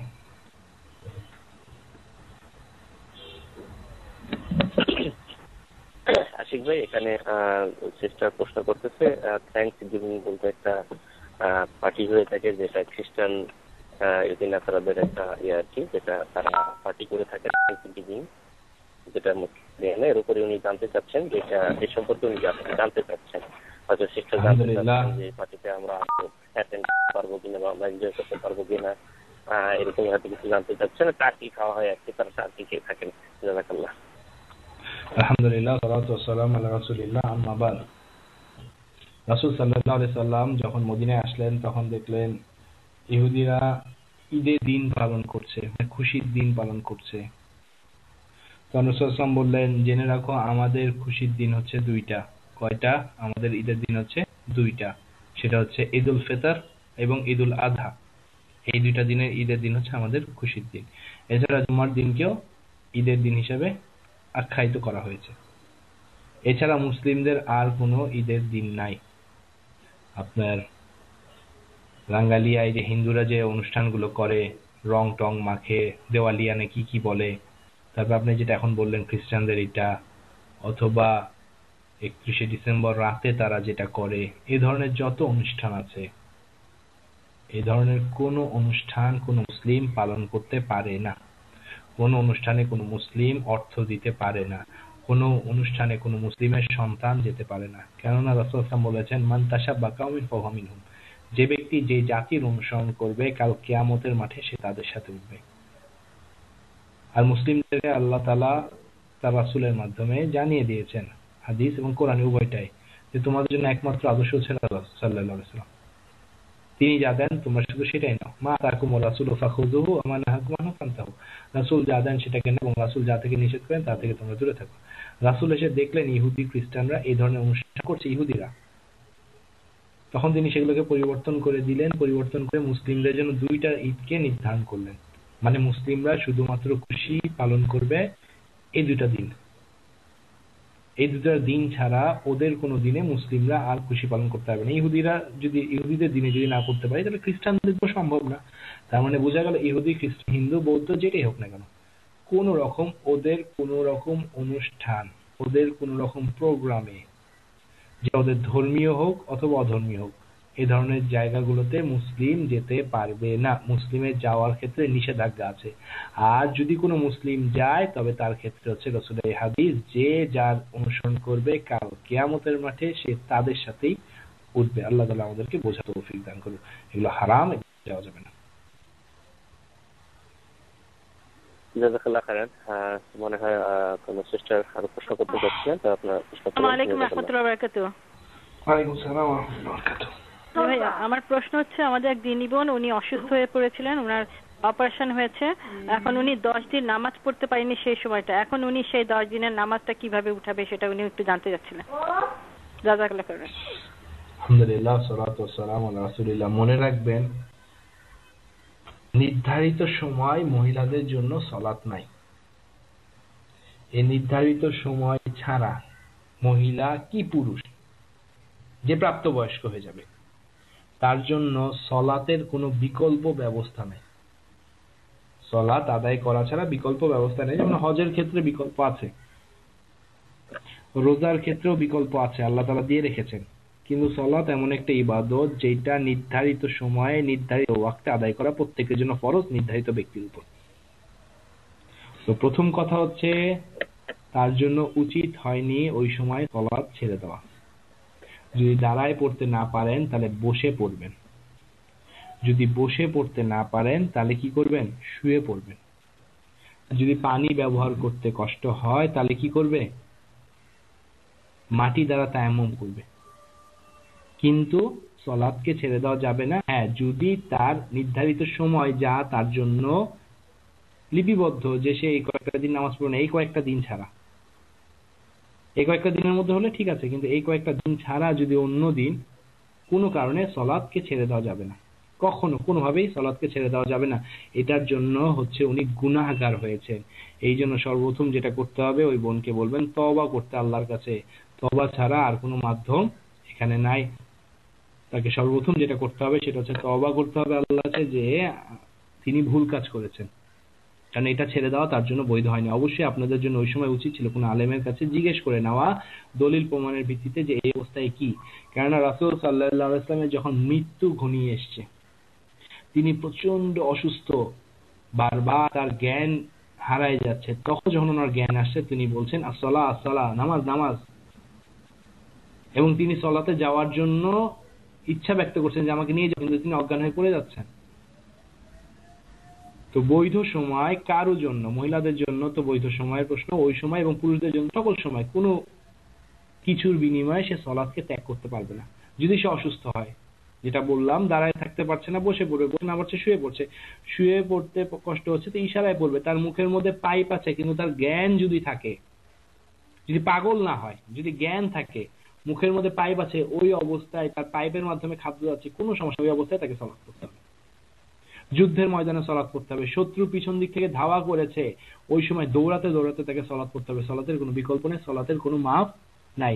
তিনি যেটা করেছেন এই জন্য তাকে তওবা করতে হবে। তওবা করে তাকে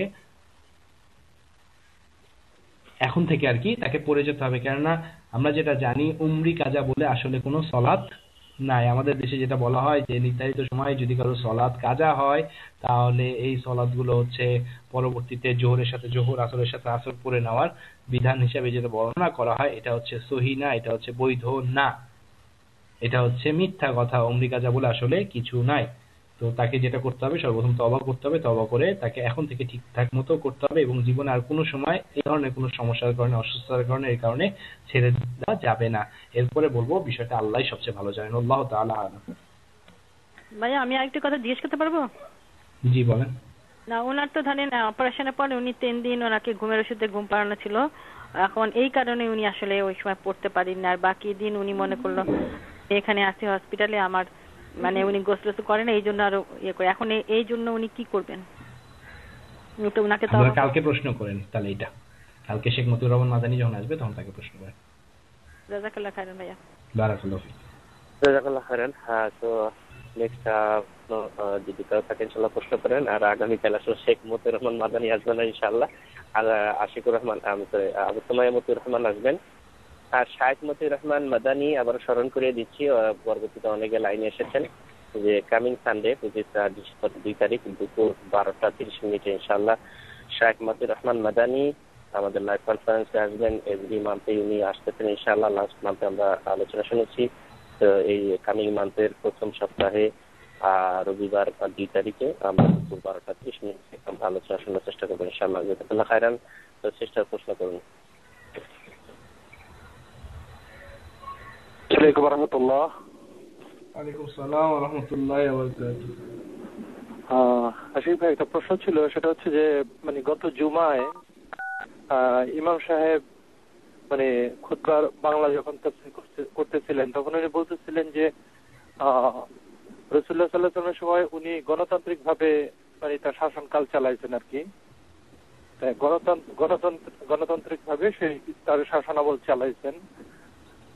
আমি তাকে পরে প্রশ্ন করছিলাম যে গণতন্ত্র কি ইসলামে তখন ছিল বা গণতন্ত্র কি ইসলামে আছে, যে কি কোনো দলিল আছে আপনার কাছে? তখন উনি বলছিলেন যে হ্যাঁ, দলিল তো অবশ্যই আছে। হ্যাঁ, তো গণতন্ত্র শব্দটার অর্থ কি এবং এটা আর কি বলছিলাম। তো উনি বলছিলেন দিবেন, তা উনি আর দেন নাই। তো আমি পরে কয়েকজন ভাইয়ের সাথে আলাপ করছিলাম, তারা বলছে যে না, ইসলামে গণতন্ত্র বলতে কোনো কথা নাই। সে হয়তো ইসলামী তন্ত্র বলতে পারতো বা ইসলামী শাসন ব্যবস্থা বলতে পারতো, সে হয়তো ভুল করছে, কিন্তু সে বলছে যে দলিল আছে, দলিল দিবে। এখন আমি তাকে আগামী শুক্রবার বলতে চাইতেছি আর কি, যে সে যদি ভুল করে থাকে তাহলে সে, যেহেতু অনেক মুসল্লি সেখানে অবজেকশন দিচ্ছিল, গণতান্ত্রিক ভাবে রাসূলুল্লাহ সাল্লাল্লাহু আলাইহি ওয়াসাল্লাম সে কাটাইছে, মানে তার শাসনামল কাটাইছে। এখন সবাই যখন তাকে প্রশ্ন করতে যেতে, যদি এটা ভুল হয়ে থাকে তাহলে আপনাকে এই সপ্তাহে জুমায় বলতে হবে যে আমি শব্দটা ভুল বলছি, অথবা আপনাকে দলিল দিতে হবে। এই ব্যাপারে যদি একটু বলতেন তাহলে আমরা আর কি তার সাথে ভালোভাবে ডিসকাস করতে পারতাম আর কি কথাটা। আলহামদুলিল্লাহ, আসসালাতু ওয়াসসালামু আলা রাসূলিল্লাহ, আম্মা বাদ। অবস্থাটা হচ্ছে এমন, এক ডাক্তার কিছু পাগলের চিকিৎসা করছে। পাগলের চিকিৎসা করার পর ডাক্তার এখন চিন্তা করলো যে আসলে পাগলগুলোরে দেখা দরকার যে কে ভালো হয়েছে কে খারাপ হয়েছে। তো ডাক্তার ওয়ালের মধ্যে একটা দরজার ছবি আঁকছে, অবিকল দরজা করে ছেড়ে দিছে। ছেড়ে দেওয়ার পর দেখলো সব পাগল গিয়ে ওই দরজা খোলার জন্য চেষ্টা করছে, কেউ লাথি মারছে, কেউ ঘুষি মারছে, চেষ্টা করছে তারা। তো ডাক্তার বুঝলো আসলে এরা কেউ ঠিক হয়। তো দূরে দেখে একটা লোক দাঁড়ায় আছে, তো ডাক্তার ভাবলো হয়তোবা সে ভালো হয়েছে, যাক একটা পাইলাম এতদিন চিকিৎসা করে। তারপর ও সন্দেহ হলো, ও গেল, আচ্ছা জিজ্ঞেস করি ওর কি অবস্থা। গিয়ে ওকে জিজ্ঞেস করলো যে কি ব্যাপার, তুমি এখানে দাঁড়ায় আছো কেন? ওরা সবাই চেষ্টা করছে, তুমি কেন চেষ্টা করছো না? তখন সে বলতেছে যে ওরা তো সবাই বোকা, ওরা দরজা খোলার চেষ্টা করছে কিন্তু ওই দরজার চাবি তো হচ্ছে আমার কাছে, ওই দরজার চাবিটা আমার কাছে বলে ও হাত নাড়াচ্ছে, এই যে দেখো চাবিটা আমার কাছে। তো ডাক্তার দেখলো ওরা তো হাফ বোকা, এটা এখনো ফুলি আছে। কথা হচ্ছে গণতন্ত্র আর ডেমোক্রেসি আসলো কবে?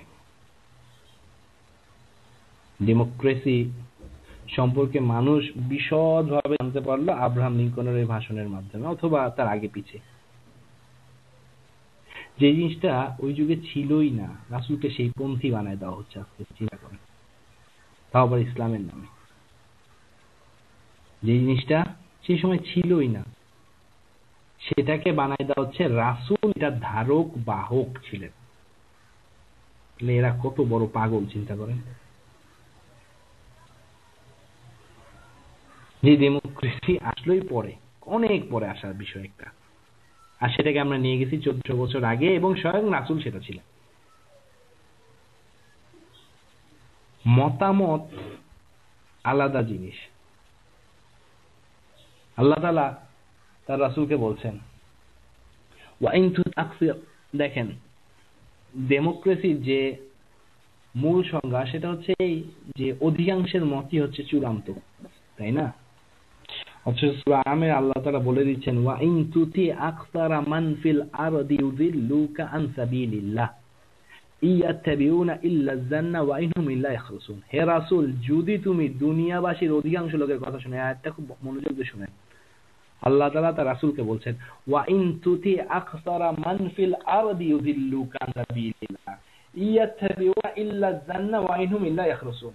হে রাসূল, যদি তুমি দুনিয়াবাসীর অধিকাংশ লোকের অনুসরণ করো তবে কি করবে তারা? তারা তোমাকে আল্লাহর বিধান থেকে দূরে সরাই দেবে, তারা তোমাকে আল্লাহর পথ থেকে কি করবে?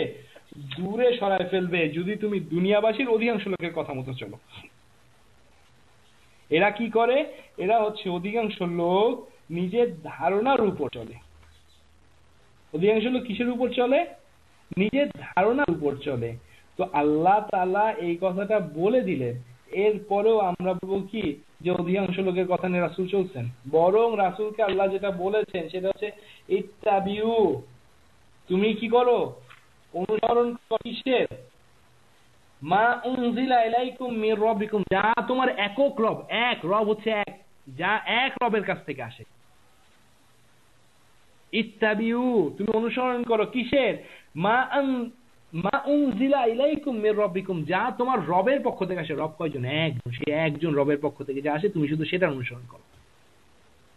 আর এর বিপরীতে মানুষ যখন সে একজন রবের, রব হচ্ছে একজনই, যিনি আমাকে সৃষ্টি করেছেন, কুল হুয়াল্লাহু আহাদ, তিনি হচ্ছেন রব।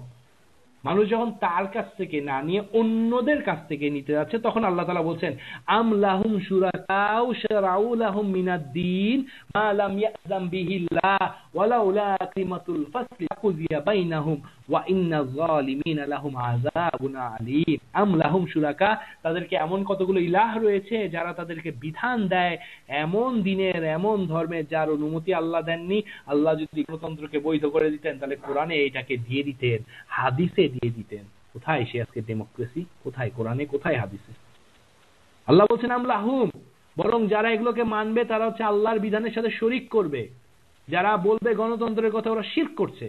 কারণ আল্লাহ গণতন্ত্রকে দেননি, মানুষ দিয়েছে গণতন্ত্রকে। আর আল্লাহ বলেছেন তুমি যদি অধিকাংশ লোকের অনুসরণ করো তুমি বিভ্রান্ত হয়ে যাবে হে মুহাম্মদ। তুমি অনুসরণ করো শুধু তোমার রবের পক্ষ থেকে যা আসে, শুধু অনুসরণ করো সেটা। আর যখন মানুষ সেটাকে অনুসরণ করা ছেড়ে দিয়ে অন্য কোনো কিছুর দিকে গেছে, তখন আল্লাহ সূরা শুরার মধ্যে বলছেন আম লাহুম শুরাকাউ, তোমাদেরকে এতগুলো অন্য অনেক রব আছে যারা তোমাদের বিধান দেয় এমন দিনের যার অনুমতি আল্লাহ দেননি, যার অনুমতি আল্লাহ দেননি, তোমরা তাদেরটা কেন মানছো? মানা যাবেই না, কখনোই মানা যাবে না। অবশ্যই সেই ইমামের কাছে দলিল চান। যে সোজা কথা, আল্লাহ কোরআনে বলছেন কুল হাতু বুরহানাকুম ইন কুনতুম সাদিকিন, তার কাছে এই আয়াতটা পৌঁছে দেন যে ইমাম সাহেব, খতিব সাহেব, আপনাকে সম্মান করি, আপনার মর্যাদা ক্ষুণ্ণ হয় এমনটা আমরা চাই না, কিন্তু কোরআন আল্লাহ তাআলা যে কথা বলতে বলেছেন সেই কথা আমরা বলে দিলাম। কুল হাতু বুরহানাকুম ইন কুনতুম সাদিকিন, যদি সত্যবাদী হয়ে থাকেন তবে দলিল নিয়ে আসেন। আর যদি দলিল না আনতে পারেন তাহলে আমি সত্যবাদী না, আপনাকে এখানে স্বীকার করে যেতে হবে। মনে রাখবেন ওমর রাদিয়াল্লাহু তাআলা আনহুকেও একজন মহিলা ধরে ফেলেছিলেন, হে আমিরুল মুমিনিন আপনি এই কথা বললেন কিন্তু কোরআন তো এই কথা বলছে। ওমর রাদিয়াল্লাহু আনহু খুতবা দিয়ে নিচে যখন নামলেন মিম্বার থেকে, এই কথা শোনার পর আবার মিম্বারে উঠে গিয়ে বললেন, হে জনগণ শুনে রাখো, ওমর ভুল করেছে, মহিলা ঠিক করেছে। যদি ওই মিম্বারের খতিব সাহেবের কাছে আগে এই হাদিসটা পৌঁছে দেন, ওমর ইবনুল খাত্তাব রাদিয়াল্লাহু কি চরিত্র ছিল, সে একই মিম্বারে দাঁড়ায়, তিনি যখন কথা বলছেন মানুষ হিসাবে ভুল হয়েই যেতে পারে। ভুল হয়ে গেলে ভুল থেকে ফিরে আসতে হবে এবং আপনাদের বক্তব্য থাকবে স্পষ্ট। সেখানে তার কাছে যে কথা আল্লাহ বলেছেন কুল হাতু বুরহানাকুম ইন কুনতুম সাদিকিন, যদি সত্যবাদী হয়ে থাকো তাহলে দলিল নিয়ে আসো। দলিল নিয়ে আসো যে রাসূল সাল্লাল্লাহু আলাইহি ওয়াসাল্লাম গণতান্ত্রিক পন্থী ছিলেন, দলিল নিয়ে আসো রাসূল সাল্লাল্লাহু আলাইহি ওয়াসাল্লাম এটা ছিলেন, দলিল নিয়ে আসো রাসূল সাল্লাল্লাহু আলাইহি ওয়াসাল্লাম ওইটা করেছেন, দলিল নিয়ে আসো। বাস সোজা একটাই কথা, সব কথা সার কথা একটাই, দলিল নিয়ে আসো। যদি দলিল থাকে করবো, আর যদি দলিল না থাকে তোমার কথাকে তোমার দিকেই ছুড়ে মারবো। আল্লাহ তাআলা আমাদের বোঝার তৌফিক দান। আল্লাহুম্মা আমিন। পাগল হওয়া যাবে না, এটা মনে রাখবেন, পাগল হওয়া যাবে না। আপনি বুঝি বলছেন? না বলছি পাগল হওয়া যাবে না। কথা রিপিট হচ্ছে, কারো ফোন মনে আপনার স্পিকারে দেওয়া আছে, তো ফোনটা স্পিকার থেকে যদি। আসসালামু আলাইকুম। ওয়ালাইকুম আসসালাম ওয়া রাহমাতুল্লাহ। হ্যালো, শুনছেন? জি শুনছি, বলেন। আচ্ছা, হ্যাঁ, কেমন আছেন? আলহামদুলিল্লাহ, আল্লাহ অনেক ভালো রাখছে, অনেক সুখে রাখছে, অনেক শান্তিতে রাখছে। আমার একটা প্রশ্ন ছিল, প্রশ্নটা হলো যে ওই তায়াম্মুমের ব্যাপারে। তো সেটা হলো যে আমরা তো অনেক সময় নামাজের সময়, যেমন আমার এক কলিগ উনি আমাকে বললেন যে 3 মাইলের ভিতরে যদি পানি পাওয়া যায় তাহলে আপনি তায়াম্মুম করলে হবে না। আমি বললাম যে তাহলে তো আমার ব্যাগে তো এমনি আমি সবসময় পানি রাখি, পানি থাকে, কিন্তু সেটা তো আমি খাওয়ার জন্য রাখতেছি। আর তাছাড়া এমনি তো আমি ওপেন পাবলিকে এভাবে তো পানি দিয়ে অজু করতে পারতেছি না যখন আমি বাইরে থাকতেছি। তো সে অবস্থায় কিভাবে আমি এটাই করতে পারি? আর আরেকটা জিনিস হলো যে সবসময় বলা হয় যে মাটি দিয়ে তায়াম্মুম করার জন্য অথবা পাথর দিয়ে। যদি আমি একটা ছোট পাথর, যেটা মনে করেন বাইরে তো এমনি পাথর অনেক সময় ময়লা থাকে, সেটা দিয়ে তায়াম্মুম করলে হয়তো নিজের কাছে খারাপ লাগবে। যদি আমি একটা পরিষ্কার পাথর, ছোট বা পরিমাণটা কিরকম হইতে হবে সেটা যদি আমি ব্যাগে রাখি, সেটা দিয়ে যদি আমি যখন পানির সমস্যা হয় আমি তায়াম্মুম করে নামাজ পড়ি, তাহলে কি সেটা করা যাবে? যেমন একই পাথর আমি বারবার ইউজ করলাম, যে পাথরটাকে ধুয়ে নিলাম, এভাবে একটু বলবেন প্লিজ। জাযাকাল্লাহ খাইর। আসলে আমার জানা নাই প্রথম কথা পাথর দিয়ে তায়াম্মুম হয় নাকি। যেটা জানি সেটা হচ্ছে আল্লাহ কোরআনে বলছেন তোমরা পবিত্র মাটি দিয়ে তায়াম্মুম করো, অর্থাৎ আপনাকে মাটি দিয়ে তায়াম্মুম করতে হবে। আপনি যখন আমি বলি আপনাকে মাটি দিয়ে তায়াম্মুম করতে হবে। মাটি দিয়ে তায়াম্মুম করার নিয়মটা আমি আগে বলে দিই। সেটা হচ্ছে আপনি বিসমিল্লাহ বলবেন, বিসমিল্লাহ বলে 2 হাত মাটির মধ্যে মারবেন, 2 হাত মাটির মধ্যে মারবেন, তারপর মাটি থেকে উঠে ফু দিবেন, ফু দিয়ে হাতটা পরিষ্কার করে ফেলবেন ফু দিয়ে। তারপর ওইটাকে দিয়ে আপনার চেহারায় হাত বুলাবেন। চেহারায় হাত বুলানোর পরে বাম হাতের পেট যেটা, সেটাতে ডান হাতের, মনে রাখবেন হাতের পুরো অংশ না, শুধু কবজি অংশটুকু, মানে বাম হাতের পেটটা ডান হাতের উপর বসাবেন। আপনার বাম হাতের বুড়ো আঙ্গুল ডান হাতের কিনে আঙ্গুলের উপর যাবে, আর বাম হাতের কিনে আঙ্গুল ডান হাতের বুড়ো আঙ্গুলের উপর যাবে, করে শুধু উপরের অংশটায় হাত বুলাই নেবেন। তারপর অনুরূপ ভাবে ডান হাতের পেট দিয়ে বাম হাতের পিঠের যে কবজিটা এইটু অংশে হাত বুলাই নেবেন। বাস, এটাই তায়াম্মুম। তায়াম্মুম হচ্ছে যদি পানি না পাওয়া যায় তখন তায়াম্মুম, বা আপনার এমন অসুখ জ্বর পানি ব্যবহার করলে কষ্ট, তখন আপনি তায়াম্মুম করতে পারেন। অথবা কোনো একটা জায়গায় কেটে গেছে, সেখানে পানি গেলে পচে যাওয়ার সম্ভাবনা আছে, তখন আপনি তায়াম্মুম করতে পারেন। কিন্তু আলহামদুলিল্লাহ আপনি সবকিছু সব দিক দিয়ে সুস্থ আছেন। আপনি এখন খালি এই দিক দিয়ে সমস্যা অনুভব করছেন যে আমি এখন পাবলিক প্লেসে কি উজু করব, না, এটা বৈধ না। আপনার কোনো একটা হোটেল বা অফিসে অড লাগবে, জুতা খুলে মোজা খুলে পাটা উঠায় ধুবো, এটা কেমন লাগবে, এটার জন্য আপনি মাটি দ্বারা তায়াম্মুম করতে পারবেন না। কিন্তু অফিসে যখন থাকা হয় তখন তো ওই যে রেস্টরুম গুলো, এটা তো কমন রেস্টরুম, তো সেখানে কি করা যায়? সেখানে তো পা তো উঠানো কোনো মতেই সম্ভব না, এতটা হাই থাকে যে সেটা পা উঠানো যাবে না, পা উঠে সেটা করাও যাবে না। করলেই দেখা যাবে হয়তো পরের দিন কমপ্লেইন চলে আসবে।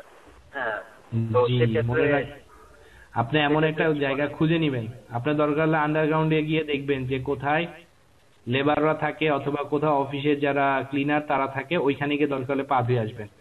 এই ক্ষেত্রে কোনো ছাড় নাই, এই ক্ষেত্রে কোনো ছাড় নাই। আপনার দরকার হলে যদি ওখানে আপনার সমস্যাই হয়, তাহলে এমন এক জায়গায় যাবেন যেখানে আপনার সমস্যা নাই।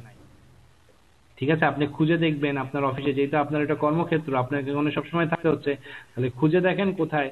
এমন হতে পারে আন্ডারগ্রাউন্ডে গিয়ে আপনি করতে পারেন, অথবা যেখানে ধরেন ক্লিনাররা থাকে বা ক্লিনারদের থাকা জায়গা, ওখানে গিয়ে আপনি আগে কথা বলে আসেন যে আমি এরকম এরকম করে করবো, কিন্তু আপনাকে ওইভাবে উজু করতে হবে। এইটার জন্য আপনার জন্য তায়াম্মুম না। ঠিক আছে, তায়াম্মুম হচ্ছে শুধুমাত্র পানি যদি পাওয়া না যায় অথবা সমস্যা। আর এইটার সমস্যাটা হচ্ছে ওই সমস্যা না যেই সমস্যার জন্য তায়াম্মুমকে করতে বলা হয়েছে। আচ্ছা, এই হাতের ব্যাপারটা আরেকবার একটু বলবেন, আমার কাছে পুরোটা ক্লিয়ার হয়নি। যে বললেন যে এক হাতের প্রথমে তো মানে ওই যে মাটির উপরে হাত দিয়ে তারপর ফু দিয়ে মুখে মাছটা করলাম, মুখে দেওয়ার পরে তারপরে যে হাতের যে আঙ্গুলগুলো বললেন একটু আচ্ছা শুনে রিপিট করবেন। বাম, জি রিপিট করছি। আপনার বাম হাতের যে পেট মানে তালু, এই তালুটা আপনি ডান হাতের উপর বসাবেন। বসানোর পর আপনার 5টা আঙ্গুল 5টা আঙ্গুলের উপর বসে যাবে, বসে আপনি শুধু বাস কবজি পর্যন্ত অংশটা হাত বুলাই নেবেন। কবজি পর্যন্ত, পুরো হাত না, আমাদের দেশে পুরো হাত করে একদম কোনোই পর্যন্ত, পুরো হাত না, কবজি পর্যন্ত। এভাবে প্রথম বাম হাত ডান হাতের উপর রেখে ডান হাতের উপরের অংশটুকু কবজি পর্যন্ত, এরপর আবার ডান হাতের পেট যেটা, সেটা আবার এই 5 আঙ্গুলের উপর বসায় কবজি পর্যন্ত অংশ আপনি বুলাই নেবেন। জাযাকাল্লাহু খাইরান। আল্লাহ সব ভালো। জাযাকাল্লাহ খাইরান। আশিক ভাই কি শেষ করে দেবেন? হ্যাঁ, শেষ করি। আসসালামু আলাইকুম। আসসালামু রাহমাতুল্লাহি ওয়া বারাকাতুহু। আচ্ছা ভাই, একটা প্রশ্ন যে দুইটা ফ্যামিলি, নামাজি ফ্যামিলি, মানে একটা ছেলে একটা মেয়েকে বিয়ে করতে চাচ্ছে।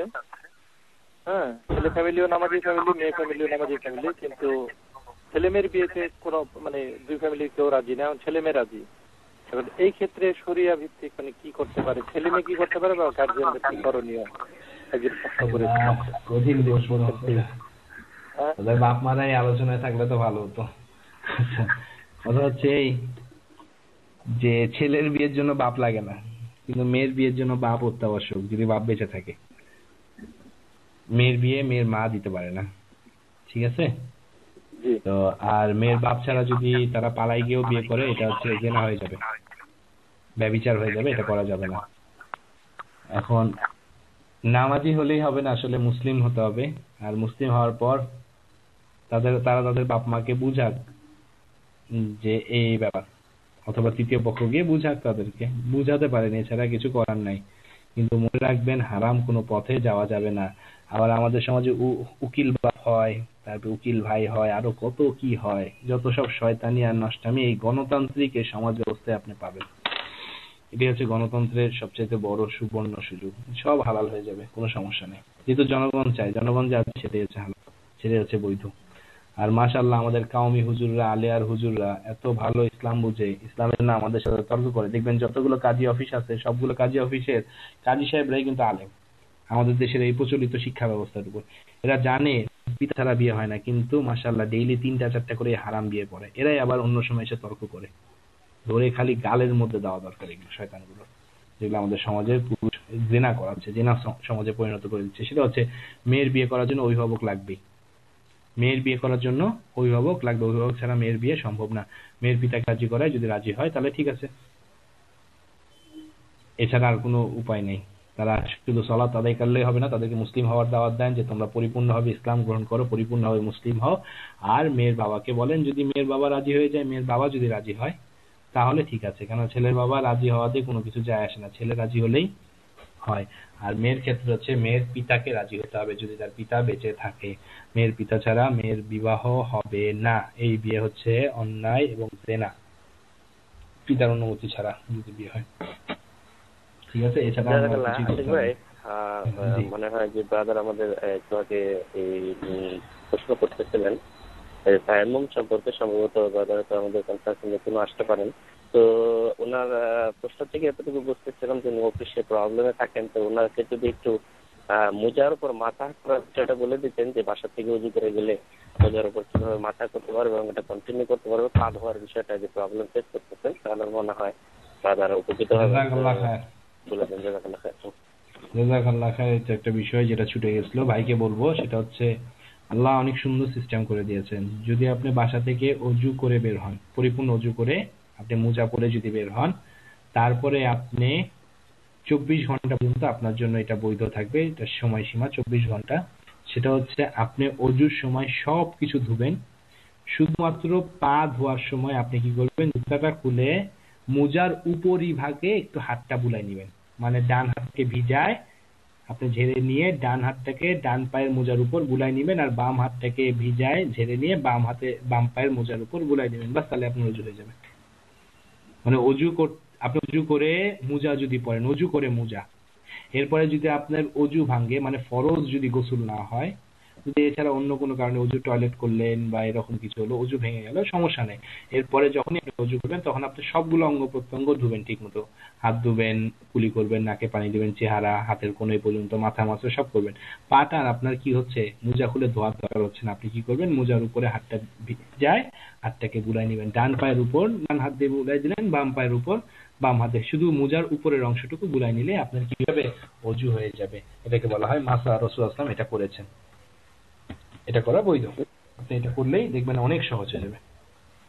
জাযাকাল্লাহ। আরেকটা আপনার ওই আছে, আপনার মানে কি করে আপনাদের ভ্রান্ত ধারণা একটা রয়ে গেছে আমাদের সমাজে, যে বিষয়টাও ক্লিয়ার করে দিলে মনে হয় ব্রাদার সুবিধা হবে।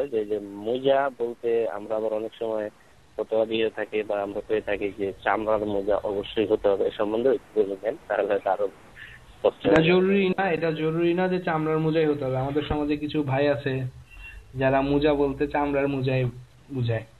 আসলে মোজা বলতে শুধু চামড়ার মোজা না, মোজা বলতে যে কোনো মোজা, কাপড়ের মোজা বলেন, সুতার মোজা বলেন, সবই মোজা। এরা বুঝেনি, না বোঝার কারণে এরা জিনিসটাকে কঠিন করে ফেলছে। এরা হচ্ছে আপনার যেখানে যেটা করা দরকার সেখানে সেটা করবে না, আর যেখানে যেটা আছে সেখানে সেটা পরিবর্তন করবে। যত পরিবর্তন এদের কাছে পাবেন। টয়লেটে গেলে আধা ঘন্টা লাগে হচ্ছে বের হতে এদের, আর এরপরে মানুষের জন্য কষ্ট করে বিধানকে। এগুলো হচ্ছে অন-ইসলাম, এগুলো হচ্ছে হারাম, এগুলো দরকার নেই। আপনি যে কোনো মোজা বলতে যে মোজা, সেটা চামড়ার মোজা হোক, সেটা কাপড়ের মোজা হোক, সেটা সুতার মোজা হোক, যে কোনো মোজা হলে সেটার উপর মাসা করা বৈধ। আল্লাহ সবচেয়ে ভালো জানেন। সহিহ মুসলিমে এ ব্যাপারে বিস্তারিত হাদিস আছে, সহিহ বুখারীতেও আছে। জাযাকাল্লাহ খাইরান। আশিক ভাই, আমি সিস্টেম লক করে দিয়েছি, যেহেতু অনেক সময় হয়ে গেছে, তো আপনি শেষ করে দেন। সুবহানাকাল্লাহুম্মা ওয়া বিহামদিকা আশহাদু আল্লা ইলাহা ইল্লা আনতা আস্তাগফিরুকা ওয়া আতুবু ইলাইক। আসসালামু আলাইকুম ওয়া রাহমাতুল্লাহি ওয়া বারাকাতুহু। ওয়া আলাইকুম আসসালাম ওয়া রাহমাতুল্লাহি ওয়া বারাকাতুহু। সম্মানিত brother and sister Islam, conference শেষ করার পূর্বে আবারও স্মরণ করে দিচ্ছি, কামিং রবিবার হচ্ছে